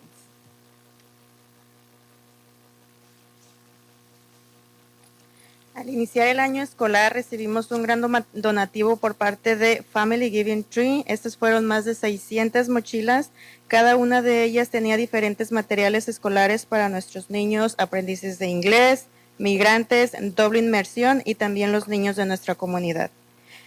Esta fue una gran donación a través de la cual nos ha permitido obsequiarle dichas mochilas en las juntas de DLAC, ILAC, y también a los niños que lo van solicitando, y todavía tenemos algunas más que seguimos donando a los niños que las requieran. También nos donaron 7 bicicletas, que las mismas las hemos estado rifando en las reuniones de TILAC a los padres que asisten ahí, y esta maravillosa donación fue aprobada por los directivos del Distrito de Los Baños, a los cuales estamos sumamente agradecidos. At the beginning of the school year, there was the grand part of the Family Giving Tree that donated backpacks. These had invaluable content of materials that we were able to use in the school, not only for our children, but also for the English learner, migrant, and double immersion students. This was a great donation that it was given to us, and we were able to give these backpacks during the DLAC and ILAC, and also to the kids. They asked for a couple of backpacks, and they keep on also doing different raffles, during the different meetings. We also got 7 bikes that were also donated during the DLAC meetings, and thanks to this great donation that it was approved by different members of the district, these were donated to the kids, and for that we're very grateful. También recibimos libros, los cuales un gran grupo de madres voluntarias hemos apoyado para llevarlos a las diferentes aulas de clases. There was also books that these marvelous ladies, they volunteered to take to the classrooms. Este año fue un gran año, ya que iniciamos el programa de Double Immersion gracias al Dr. Richie y a la señora Carolina Moreno. Muchísimos hispanos hablantes y no hispanos hablantes hemos sido afortunados en tener a nuestros hijos en dicho programa, porque sabemos los grandes beneficios que tiene el hablar más de un idioma, no solo en este maravilloso país, sino alrededor del mundo.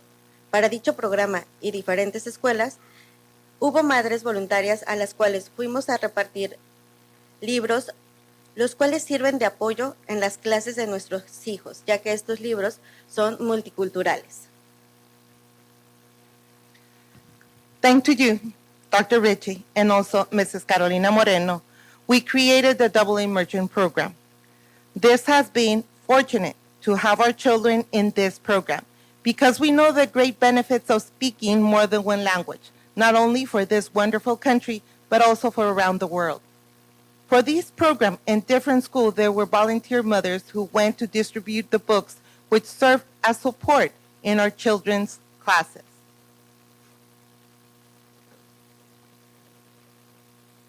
También hemos asistido a algunos eventos. Asistimos a la Noche Multicultural en Pacheco High School, celebrando la Hispanidad con Lula en Los Baños High School. También se llevaron algunos alumnos estudiantes a la 8ª Feria de Educación, en la cual fueron realizadas diferentes actividades. Algunos alumnos fueron ganadores de algunos premios. También hemos tenido unos talleres, algunos de ellos es preservación cultural y bienestar, donde los padres aprendieron mucho y abordaron temas, entre ellos la salud mental y la importancia de esta. También fueron invitados a unos talleres que se llevan a cabo, que son dados por Fresno State University, y se les invitó a tomar las clases en línea, que están clases de inglés, clases de negocio, computación, bienestar social y emocional, y entre otros. Part of the committee, we also attended different events.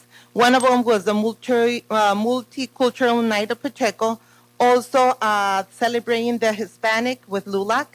Also, some of the students were taken to the 8th fair that was taken at Fresno State.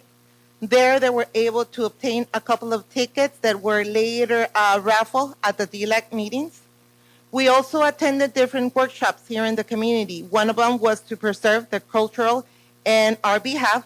We also got invited to attend the different classes online that Fresno State is giving out. Some of them will be the English classes, business, computer, social and emotional and well-being, among others.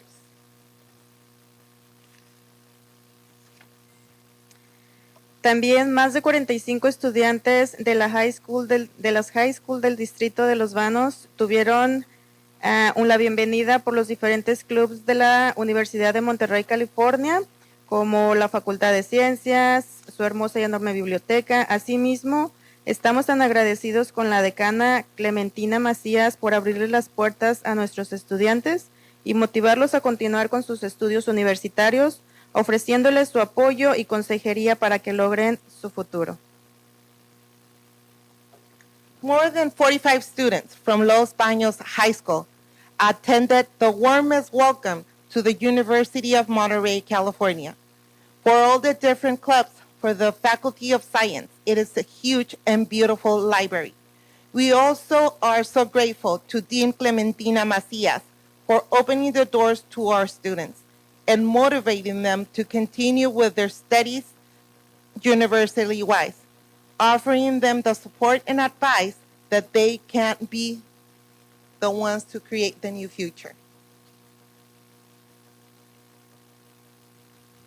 Tuvimos una conferencia de padres gracias a NAMI y la cultura de la salud, la cual fue maravillosamente emotiva. Los padres que pudimos asistir nos quedamos con muchísimo aprendizaje y las conferencias se fueron realizadas en la escuela Creekside Junior High, Los Banos. We also attended conferences. One of them was to NAMI and the Cultura La Salud, who was marvelous and emotional. The parents that we assist, we were very excited for the learnings that we got. And these conferences were taken at Los Baños, here in Los Baños at Creekside Junior High.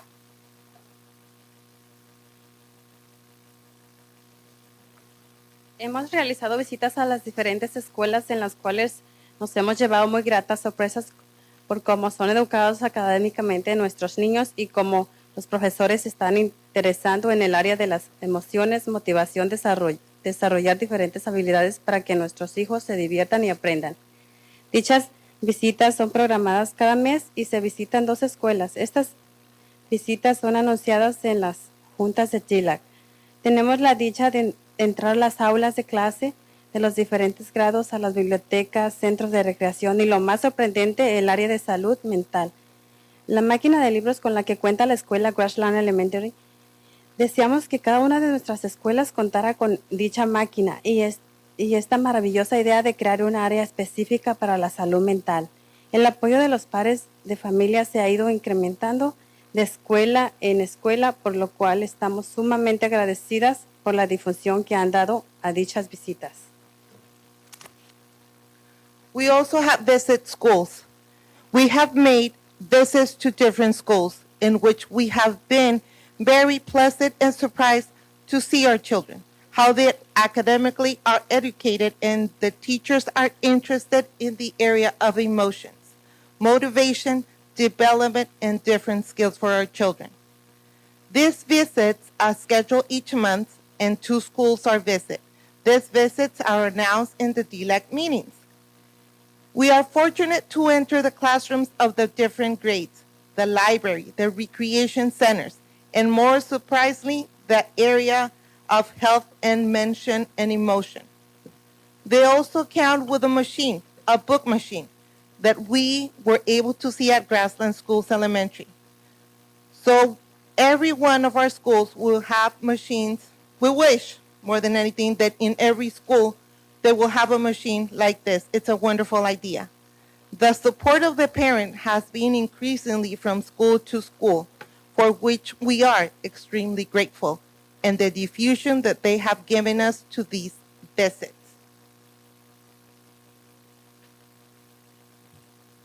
En las juntas del DILAC, en una de nuestras reuniones, de hecho fue la del mes de noviembre, los padres de familia hicieron preguntas a los directores del distrito relacionadas con los diferentes temas de interés para el desarrollo académico, socioemocional y temas diversos, los cuales en su mayoría fueron respondidas por el señor Sergio Méndez.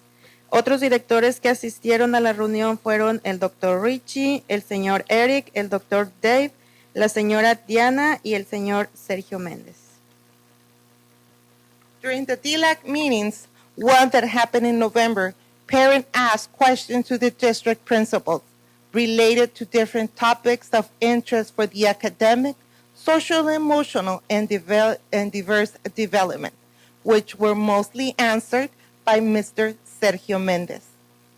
The directors who also attended were Dr. Richie, Mr. Eric Sowersby, Dr. Dave Horton, Mrs. Diana Croft, and Mr. Sergio Méndez. Los padres quedaron muy satisfechos con las respuestas y esperando más encuentros con nuestros directores. Gracias a estas preguntas y como padres sabemos que siempre vamos a tener inquietudes, sugerencias y críticas constructivas, hicimos un buzón para que nos podamos expresar y con ello volver a invitar a nuestros directivos. En estas juntas invitamos a los padres para asistir a las conferencias de CABE que serán realizadas el siguiente mes de febrero del 21 al 24. Dichas conferencias han tenido más padres inscritos que el año pasado. Por tal motivo, agradecemos el apoyo del doctor Richie y para que más padres de familia puedan asistir. We are very satisfied. The parents that were very satisfied in the responses and looking forward to more meetings with the district principals. Thanks to these questions, as the parents know, that we will always have concerns, suggestions, and constructive criticism. We made a mailbox so that we can express ourselves and invite the principals again so they can attend our meetings.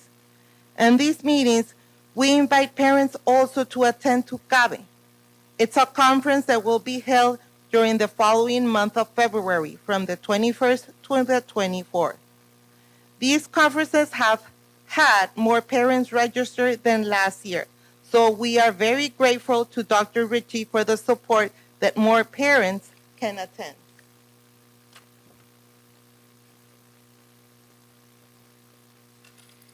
Tuvimos un evento navideño en el cual estamos sumamente agradecidos con los comercios de la comunidad, ya que donaron obsequios que al juntar estos obtuvimos un valor alrededor de $1,000, pero el verdadero valor que tuvieron no tuvo precio porque hubieron muchas familias felices, muchos niños muy felices al ver que teníamos una actividad extra.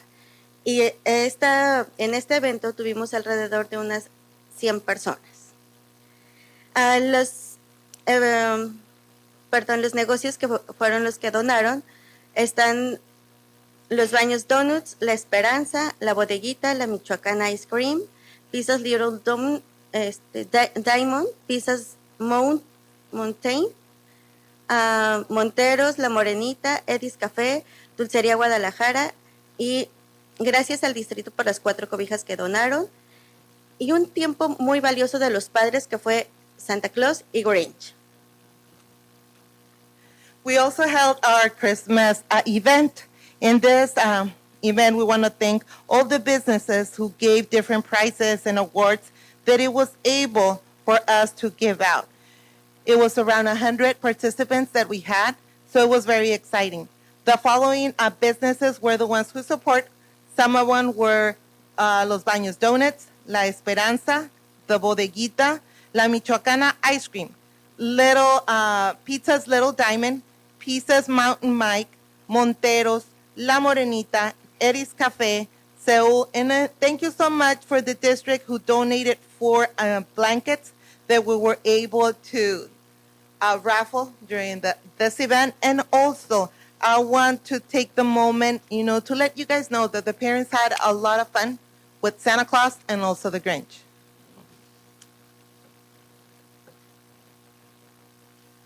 Cada día hay más padres en nuestras reuniones. Se han registrado entre 40 a 70 padres de familia en cada junta. Tenemos fe que este número seguirá creciendo mes con mes.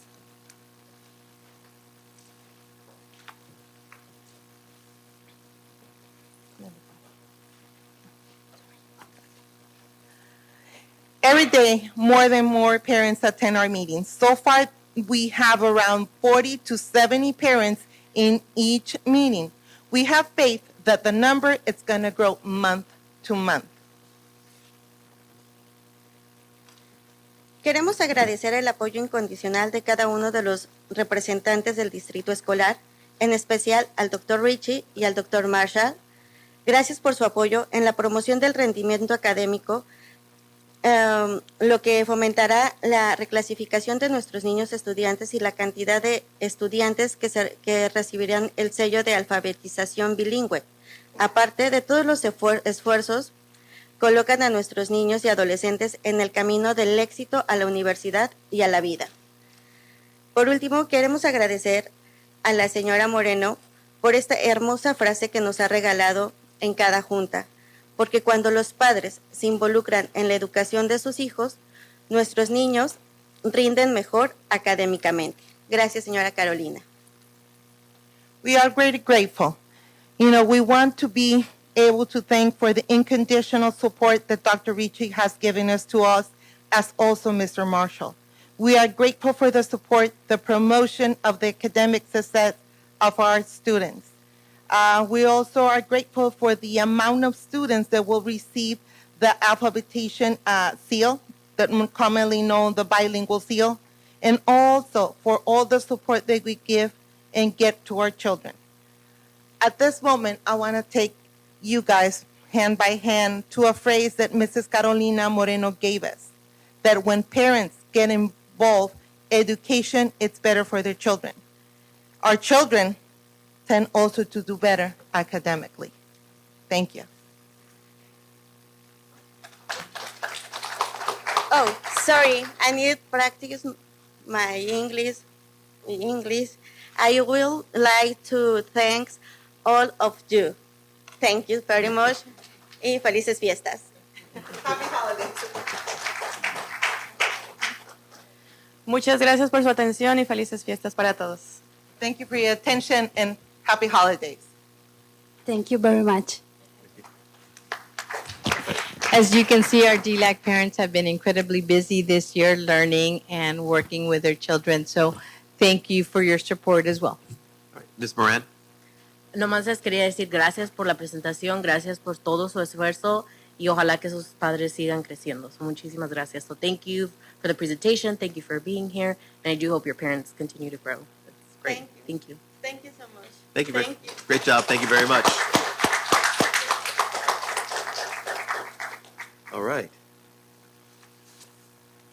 On to Dr. Ritchie for item D, the 2023 dashboard. Good evening, board. Good evening, everyone. I know this is what everyone's been waiting for, so I'm excited at your patience. No one likes to talk about school data more than me, except for maybe Mr. Thomas. Before I get started, though, I do want to just remark on how that is not normal, what you just witnessed.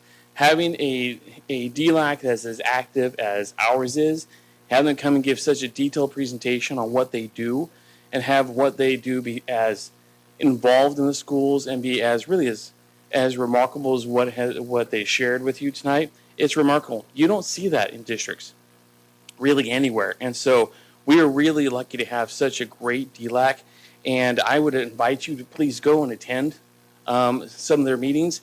You don't ever walk into a DLAC and see 40 to 70 parents hanging out with their kids and being involved like they are.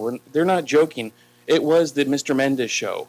When we went, they had questions like crazy for him, and we were happy to let him answer all of them, and he did great. There were flow charts; it was amazing.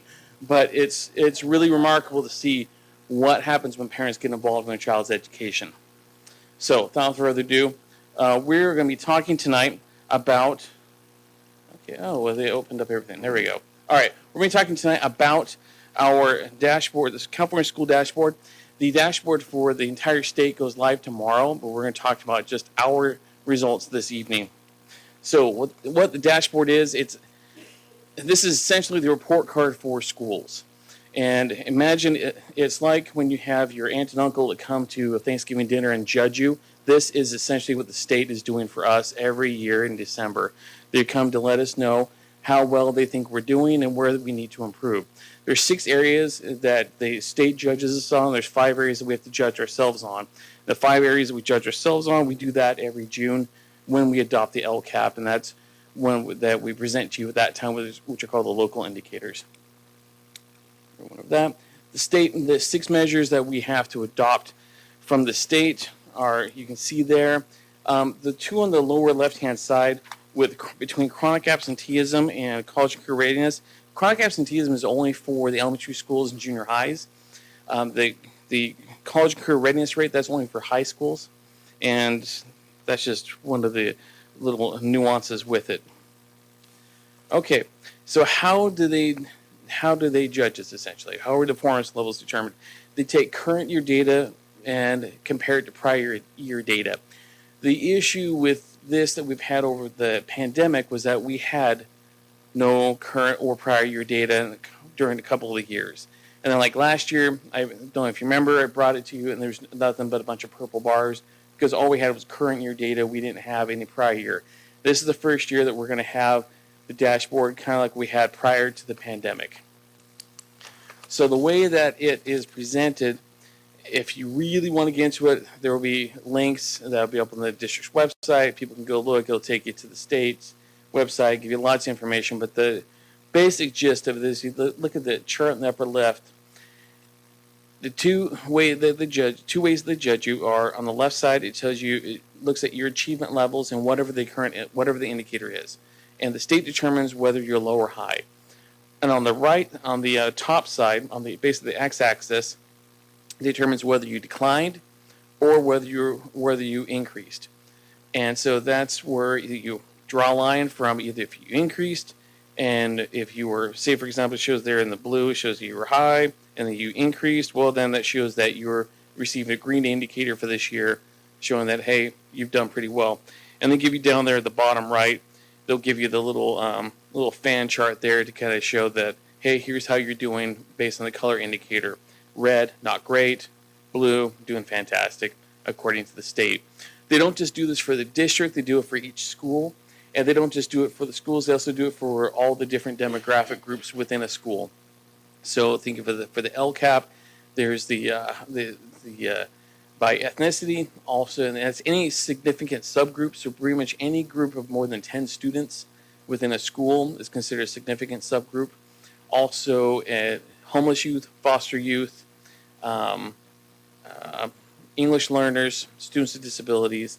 I'm not going to be going through all that with the board tonight because that's a much longer presentation, and I saw what the agenda was like. So all that will be available for anyone to go look on the on the district dashboard. However, I will note that one of the things with this is that needs to be recognized is that when you have down there in that lower left-hand corner on the upper chart, when you have certain subgroups that fall in that red category as a district or as a school. As a district, that qualifies you if you have groups that fall in that red category for more than a year, for more than 1 year, or there's a couple different caveats with it, but the basic idea is that they're in the red, you can qualify for what's called district assistance. And that's where the state says that, hey, this is an area of concern, we're going to go ahead and provide you some assistance. You have to create a plan to get you be able to demonstrate how you're going to assist and support those students. We've been in district assistance for as long as I think the dashboard's been available, and most districts in California are, because there's always something that needs to be worked on. It's not necessarily a bad thing because under the old model, there was a lot of punitive measures with it. Right now, they give you support, which is, quite frankly, it's a lot nicer, and you can sometimes they provide funds lot of times it's mostly just providing you some ideas on how to come up with plans to support the students using your own funds. So that being said, here we go. So the first academic indicator is from ELA. You see that we're in orange, and this is based off of our CASP results. This was something we'd already talked about last month.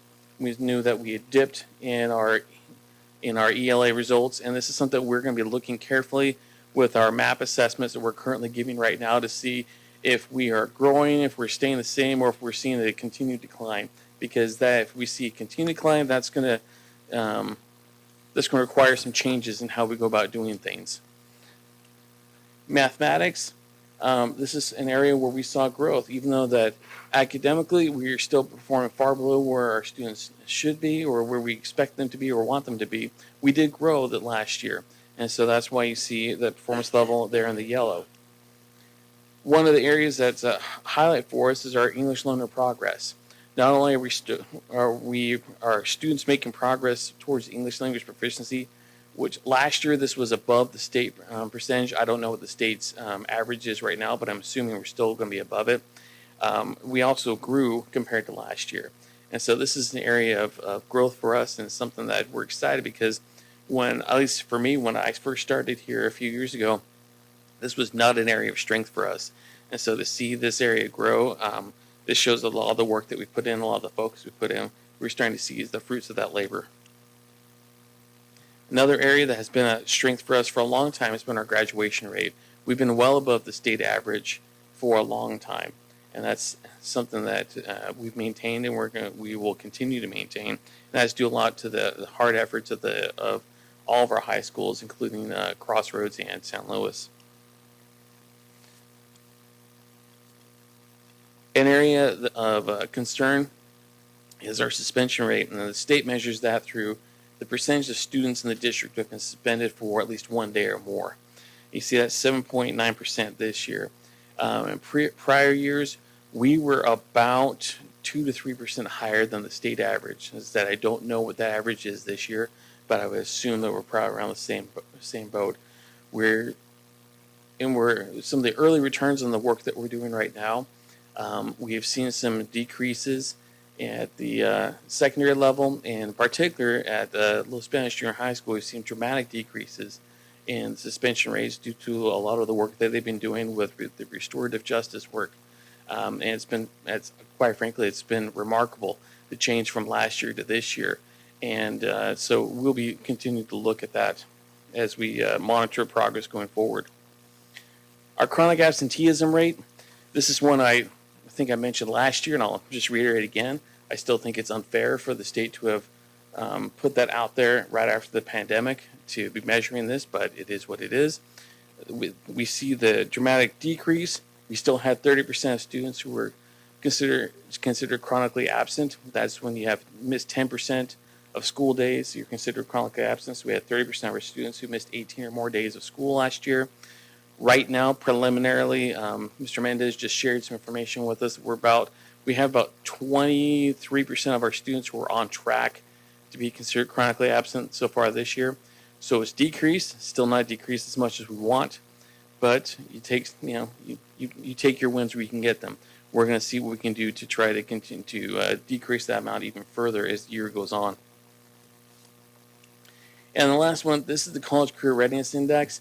This one, there's lots of factors that go into it, between being CT completers, AP scores, A through G completion rates. It's a fairly complicated formula, but the long and the short of it is, what's the percentage of your students who graduate and the state considers them college and career ready? This is the first year since prior to the pandemic that we've had a college and career readiness indicator. So that's why we only have the purple mark on this one. Right now we're considered low. I don't know where the state's average is. We'll find that out tomorrow. And then we'll have some discussions at the high schools about where we're at and what we can do going forward. So in summary, areas of accommodation, our mathematics have gone up, and instead we'll be looking at our MAP scores to see if that continues. We've seen that that our graduation rate is still high, our English learners making progress, and our chronic absenteeism rate has continued to decrease dramatically. Our suspension rate is still too high. Our percentage of students meeting or exceeding standards in both ELA and mathematics continues to be too low. And our percentage of chronically absent students still remains too high. And so we have plenty of areas that we need to work on, but that doesn't stop us from being able to celebrate the things that are going well. Okay. Any questions? Dana? The percentage of kids graduating from high school versus ready for college and career, I mean, those don't seem to match. Like They don't. Okay. They don't. You're absolutely right. I would also caution that how the state determines that and the reality are two different things. So that there's graduation, and I had the same conversation when I was a high school principal, is the state had to come up with a metric, and so they cobbled something together, and they've stuck with it. There's lots of ways to create a metric, and this is what they've gone with. I think it's kind of ad hoc, but this is definitely something we have to work on, because there are things in there, for example, CT completers. That's students who finish a pathway. Well, we have several students who take CT courses. That would be ag, but we don't just have ag. We also have a culinary arts program. We have students who finish ROP courses, but if they only finish one of them or don't finish all the courses, they aren't considered a completer, and so they don't qualify as college as being prepared for college and career. We have A through G completion percentage. Our A through G completion percentage is actually really high, but based on the formula that the state gives, that doesn't fall into the college and career preparedness. So we're going to have to look at this more carefully and see exactly how is it the state's looking at it and compare it to our own internal and see what we're going to do to go forward. Lori? Oh, it's okay. I was going to talk. You had said the CTE courses and the ROP courses, because there's a certain amount of hours that they are considered completers. So yeah, they can take the class, but if they don't take the full year or 2 years, depending, then they're not considered a completer, which then is going to count against your percentage as well. Yeah. And then we're also cleaning up some things like in CalPADS. That some of this also I've mentioned past sessions about how you have all this is based off of data. Well, if you have anything's off, then you're not going to have everything that's going to be completely clean. And so that's something we knew that we're going to have some issues with some of the data this year, because we had some of the data at one of the high schools that wasn't completely clean, and it is what it is. But that's something that we started working on once Ms. Ellington was hired, and we've been cleaning it up, and we fully expect it to be cleaned up and coded appropriately next year. Some of that gets kicked back, though, doesn't it, if it's not? It does and it doesn't. Okay. Other questions? Okay, thank you. Dr. Richard, thank you very much. All right, moving on to item E, schedule of 2024 board meetings. And you have that schedule in front of you, ready for adoption. Any questions or comments or concerns? Motion, please.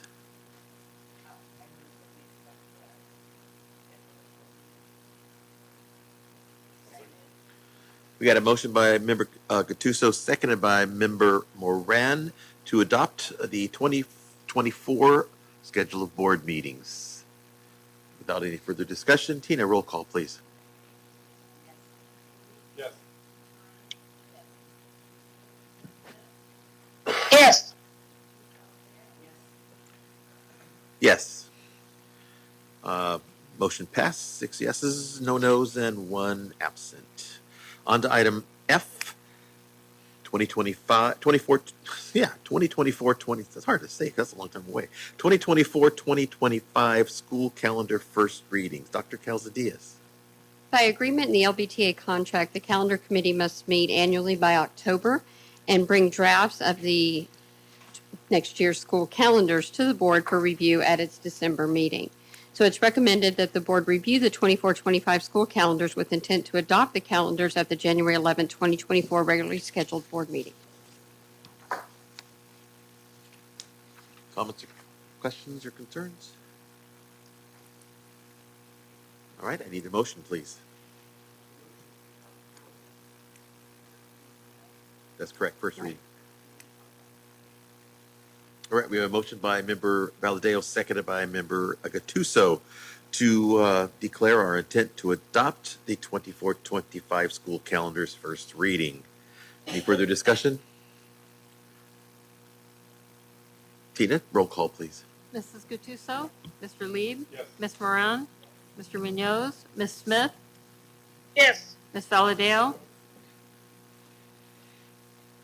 Mr. Pereira? Yes. Sorry, almost forgot you. All right, item passed, 6 Thank yeses, you. no nos, and 1 absent. On to item G, 24-25 school calendars for San Luis High and Crossroads Alternative Education Center, first reading. Dr. Calzadias. It's recommended that the board review the 2024-2025 school calendars for San Luis High School and Crossroads Alternative Education Center with anticipated adoption at the January 11, 2024 regularly scheduled board meeting. And I'm not reading anymore. All right, any Thank you. comments, questions? Not, motion, please.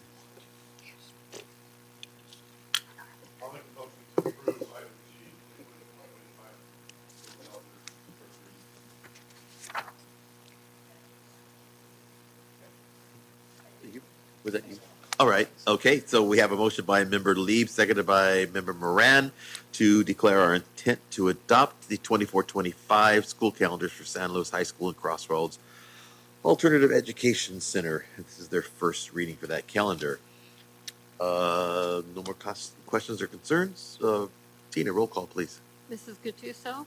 Mr. Lieb? Yes. Ms. Moran? Mr. Munoz? Ms. Smith? Yes. Ms. Valadeo? And Mr. Pereira? Yes. All right, thank you, Tina. On Thank to you. item H, job description for heating, ventilation, and air conditioning, refrigeration, maintenance special. Dr. Calzadias. At the October 12th board meeting, I brought the swimming pool operator and HVAC refrigeration job descriptions to the board with the addition of maintenance specialist added to the title just for consistency's sake with the positions that have been reclassified in July. I made a mistake and inadvertently sent the wrong HVAC refrigeration maintenance specialist position job description forward for approval. So the purpose of this item is to approve the correct job description that aligns with the actual duties of the HVAC-R maintenance specialist. All right, questions? Comments? Seeing none, need a motion, please?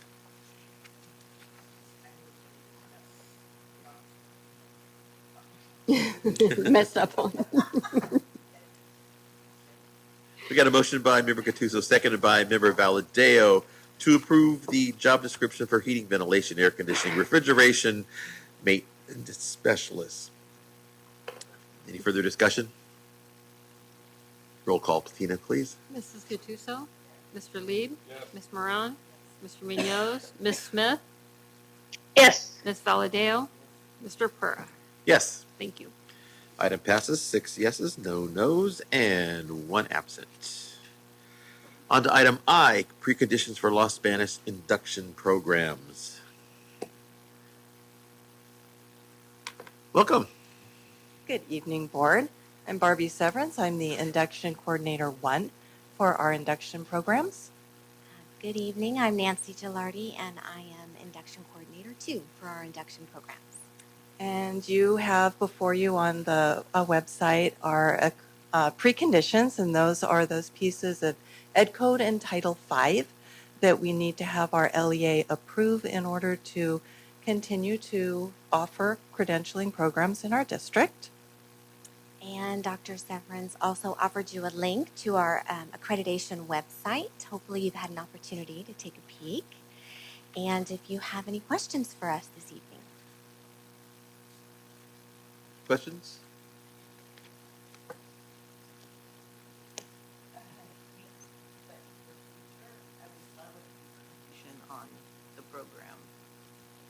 just to know a little bit more than just going on the website and looking at the preconditions. Does that make sense? It absolutely does, and Okay. we would love to do that. Okay, great. Other comments, questions? All right, thank you. Need a motion to approve the preconditions for the Los Banos induction program?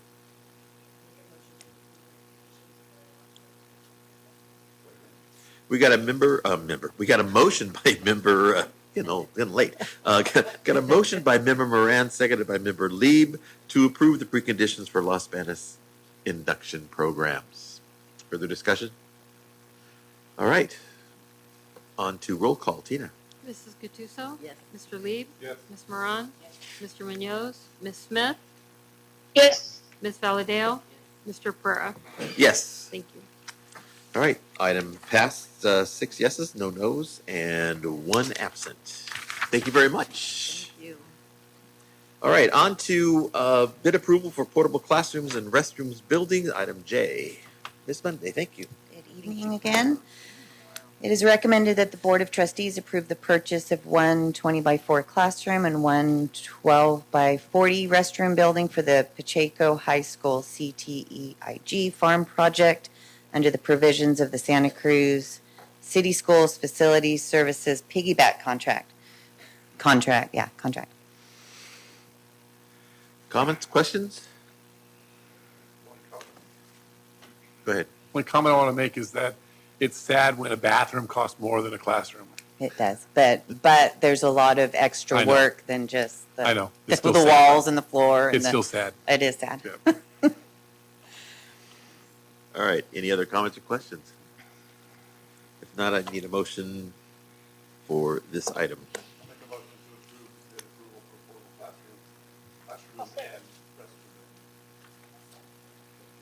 No, already seconded. All right.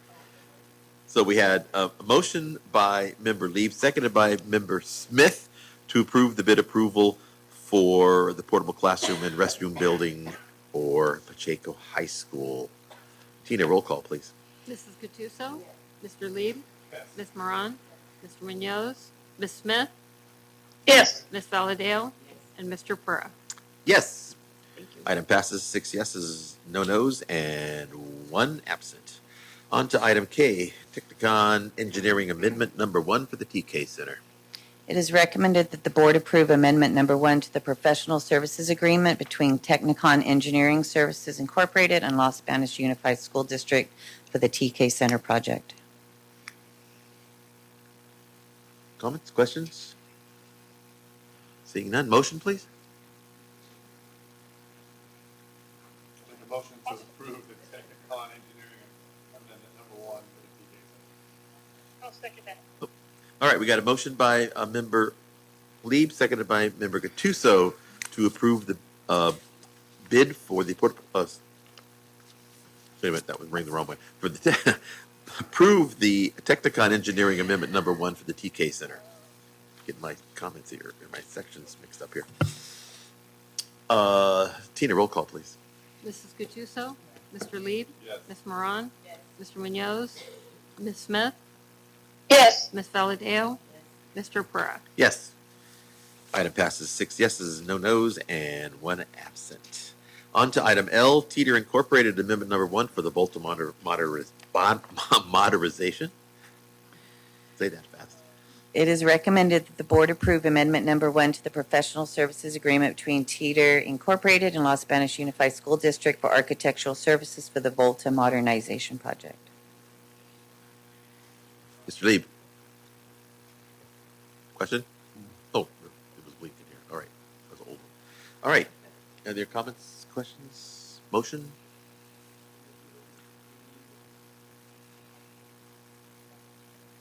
Got a motion by member Valadao, seconded by member Gattuso to approve the amendment number 1 from Teeter Incorporated for the Volta modernizations. Tina, roll call, please.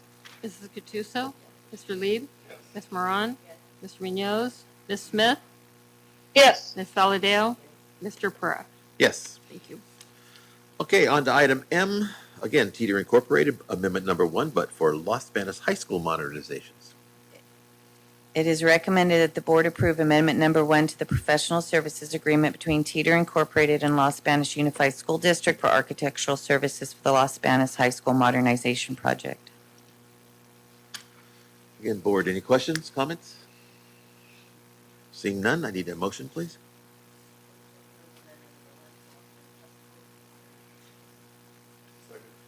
Got a motion by member Moran, seconded by member Lieb, to approve the amendment number 1 from Teeter Incorporated for the Los Banos High School modernization project. Tina, roll call, please. Mrs. Gattuso? Mr. Lieb? Yes. Ms. Moran? Mr. Munoz? Ms. Smith? Yes. Ms. Valadao? Mr. Pereira? Yes. Thank you. Item passes 6 yeses, no nos, and 1 absent. On to item N, educational specifications for the new Early Education Center. It is recommended that the board approve the educational specifications for the new Early Education Center as presented. And you should have received the whole thing, right? Got it. Comments, questions? Motion?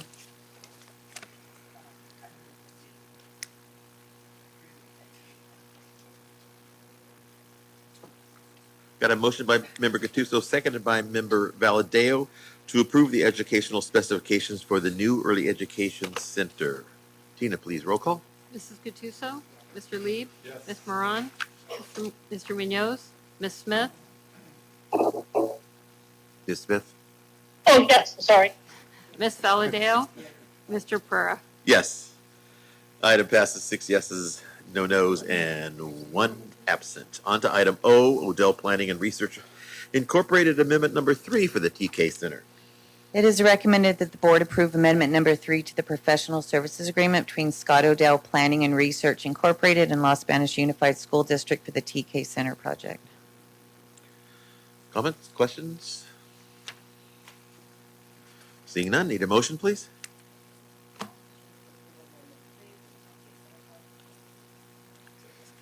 A motion by member Moran, seconded by member Lieb, to approve the Odell Planning and Research Incorporated Amendment number 3 for the TK Center. Tina? Mrs. Gattuso? Mr. Lieb? Yes. Ms. Moran? Mr. Munoz? Ms. Smith? Yes. Ms. Valadao? Mr. Pereira? Yes. Item passes 6 All right, yeses, thank you. no nos, and 1 absent. Sherry, thank you. You had the most agenda items tonight. All right. On to item P, transportation for red. It doesn't even say red. Transportation, I'm just getting a little punchy here. Transportation white and yellow. Where did I get red? Transportation white and yellow fleet rate increase. Who's doing this tonight? All right, Dr. Lee. It's recommended that the board review the next 3-year transition for yellow, called bus, and white for cars/van fleet usage for failed trips, including your BRM. All right. Any questions or comments? Seeing none, need a motion, please? This is actually it's a discussion of information. I'm sorry. only. Pay attention here. All right. We see that coming. On to item Q, which is the superintendent's contract. It's recommended the board approve the 9th addendum to the employment agreement between the Los Banos Unified School District and Dr. Mark Marshall. It is in his contract that any time that, or not any time, every year when we evaluate him, if he has a positive evaluation, his contract is extended for 1 additional year. So we are following the contract, and he did receive a positive evaluation, which was completed last month. And with that, we are going to extend his contract for 1 more year, which means he can't retire until 2027. Even if he was planning to go sooner, we just no. So, any comments, questions? Need a motion, please.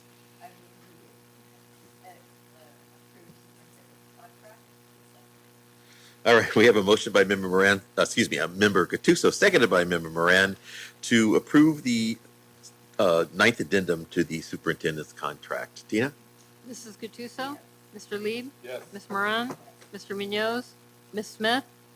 Yes. Ms. Valadeo? Mr. Pereira? Yes. So glad you'll be here till 2027. No. All right, on to item R, board policy changes and updates and new. And this is the item that we did pull BB 9322, agenda meeting materials for future meeting. Dr. Ritchie.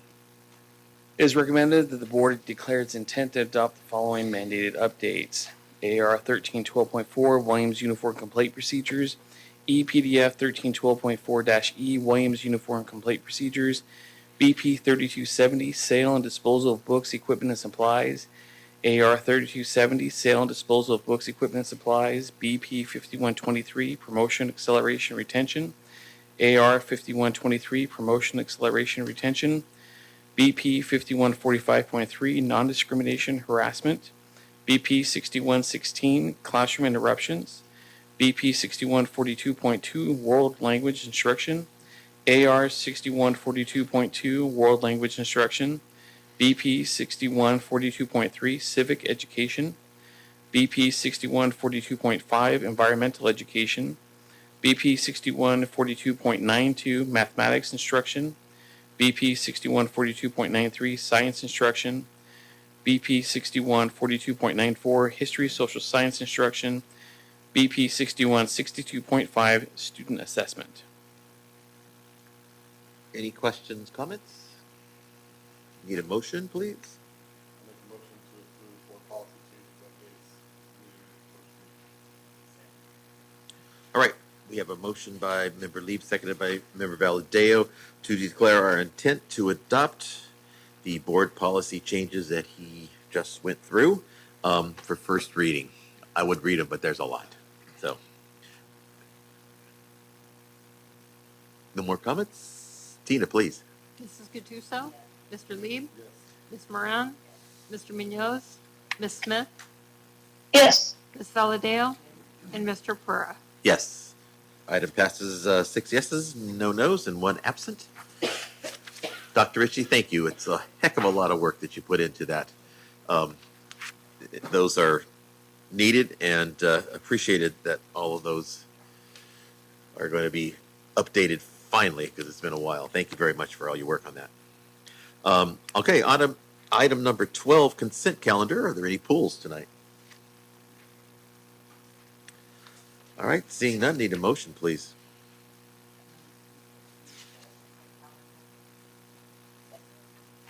We got a motion by Member Gattuso, seconded by Member Moran, to approve the consent calendar as presented. Roll call, Tina. Mrs. Gattuso? Mr. Lieb? Yes. Ms. Moran? Mr. Munoz? Ms. Smith? Yes. Ms. Valadeo? Mr. Pereira? Yes. Thank you. Item passes 6 yeses, no nos, and 1 absent. All right, we are down to reporting on a closed session. We had one item for action on our during closed session, and that was our student expulsions. Expulsion case numbers 5516483 and 5513117 are expelled for the remainder of the school year. Students are to contact the Student Services Department for readmission following the period of expulsion for a review of attendance, credits, and/or grades, behavior, and recommended counseling.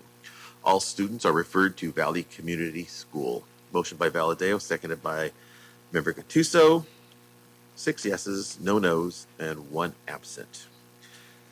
On to discussion, information, and future agenda items. Anybody have anything tonight?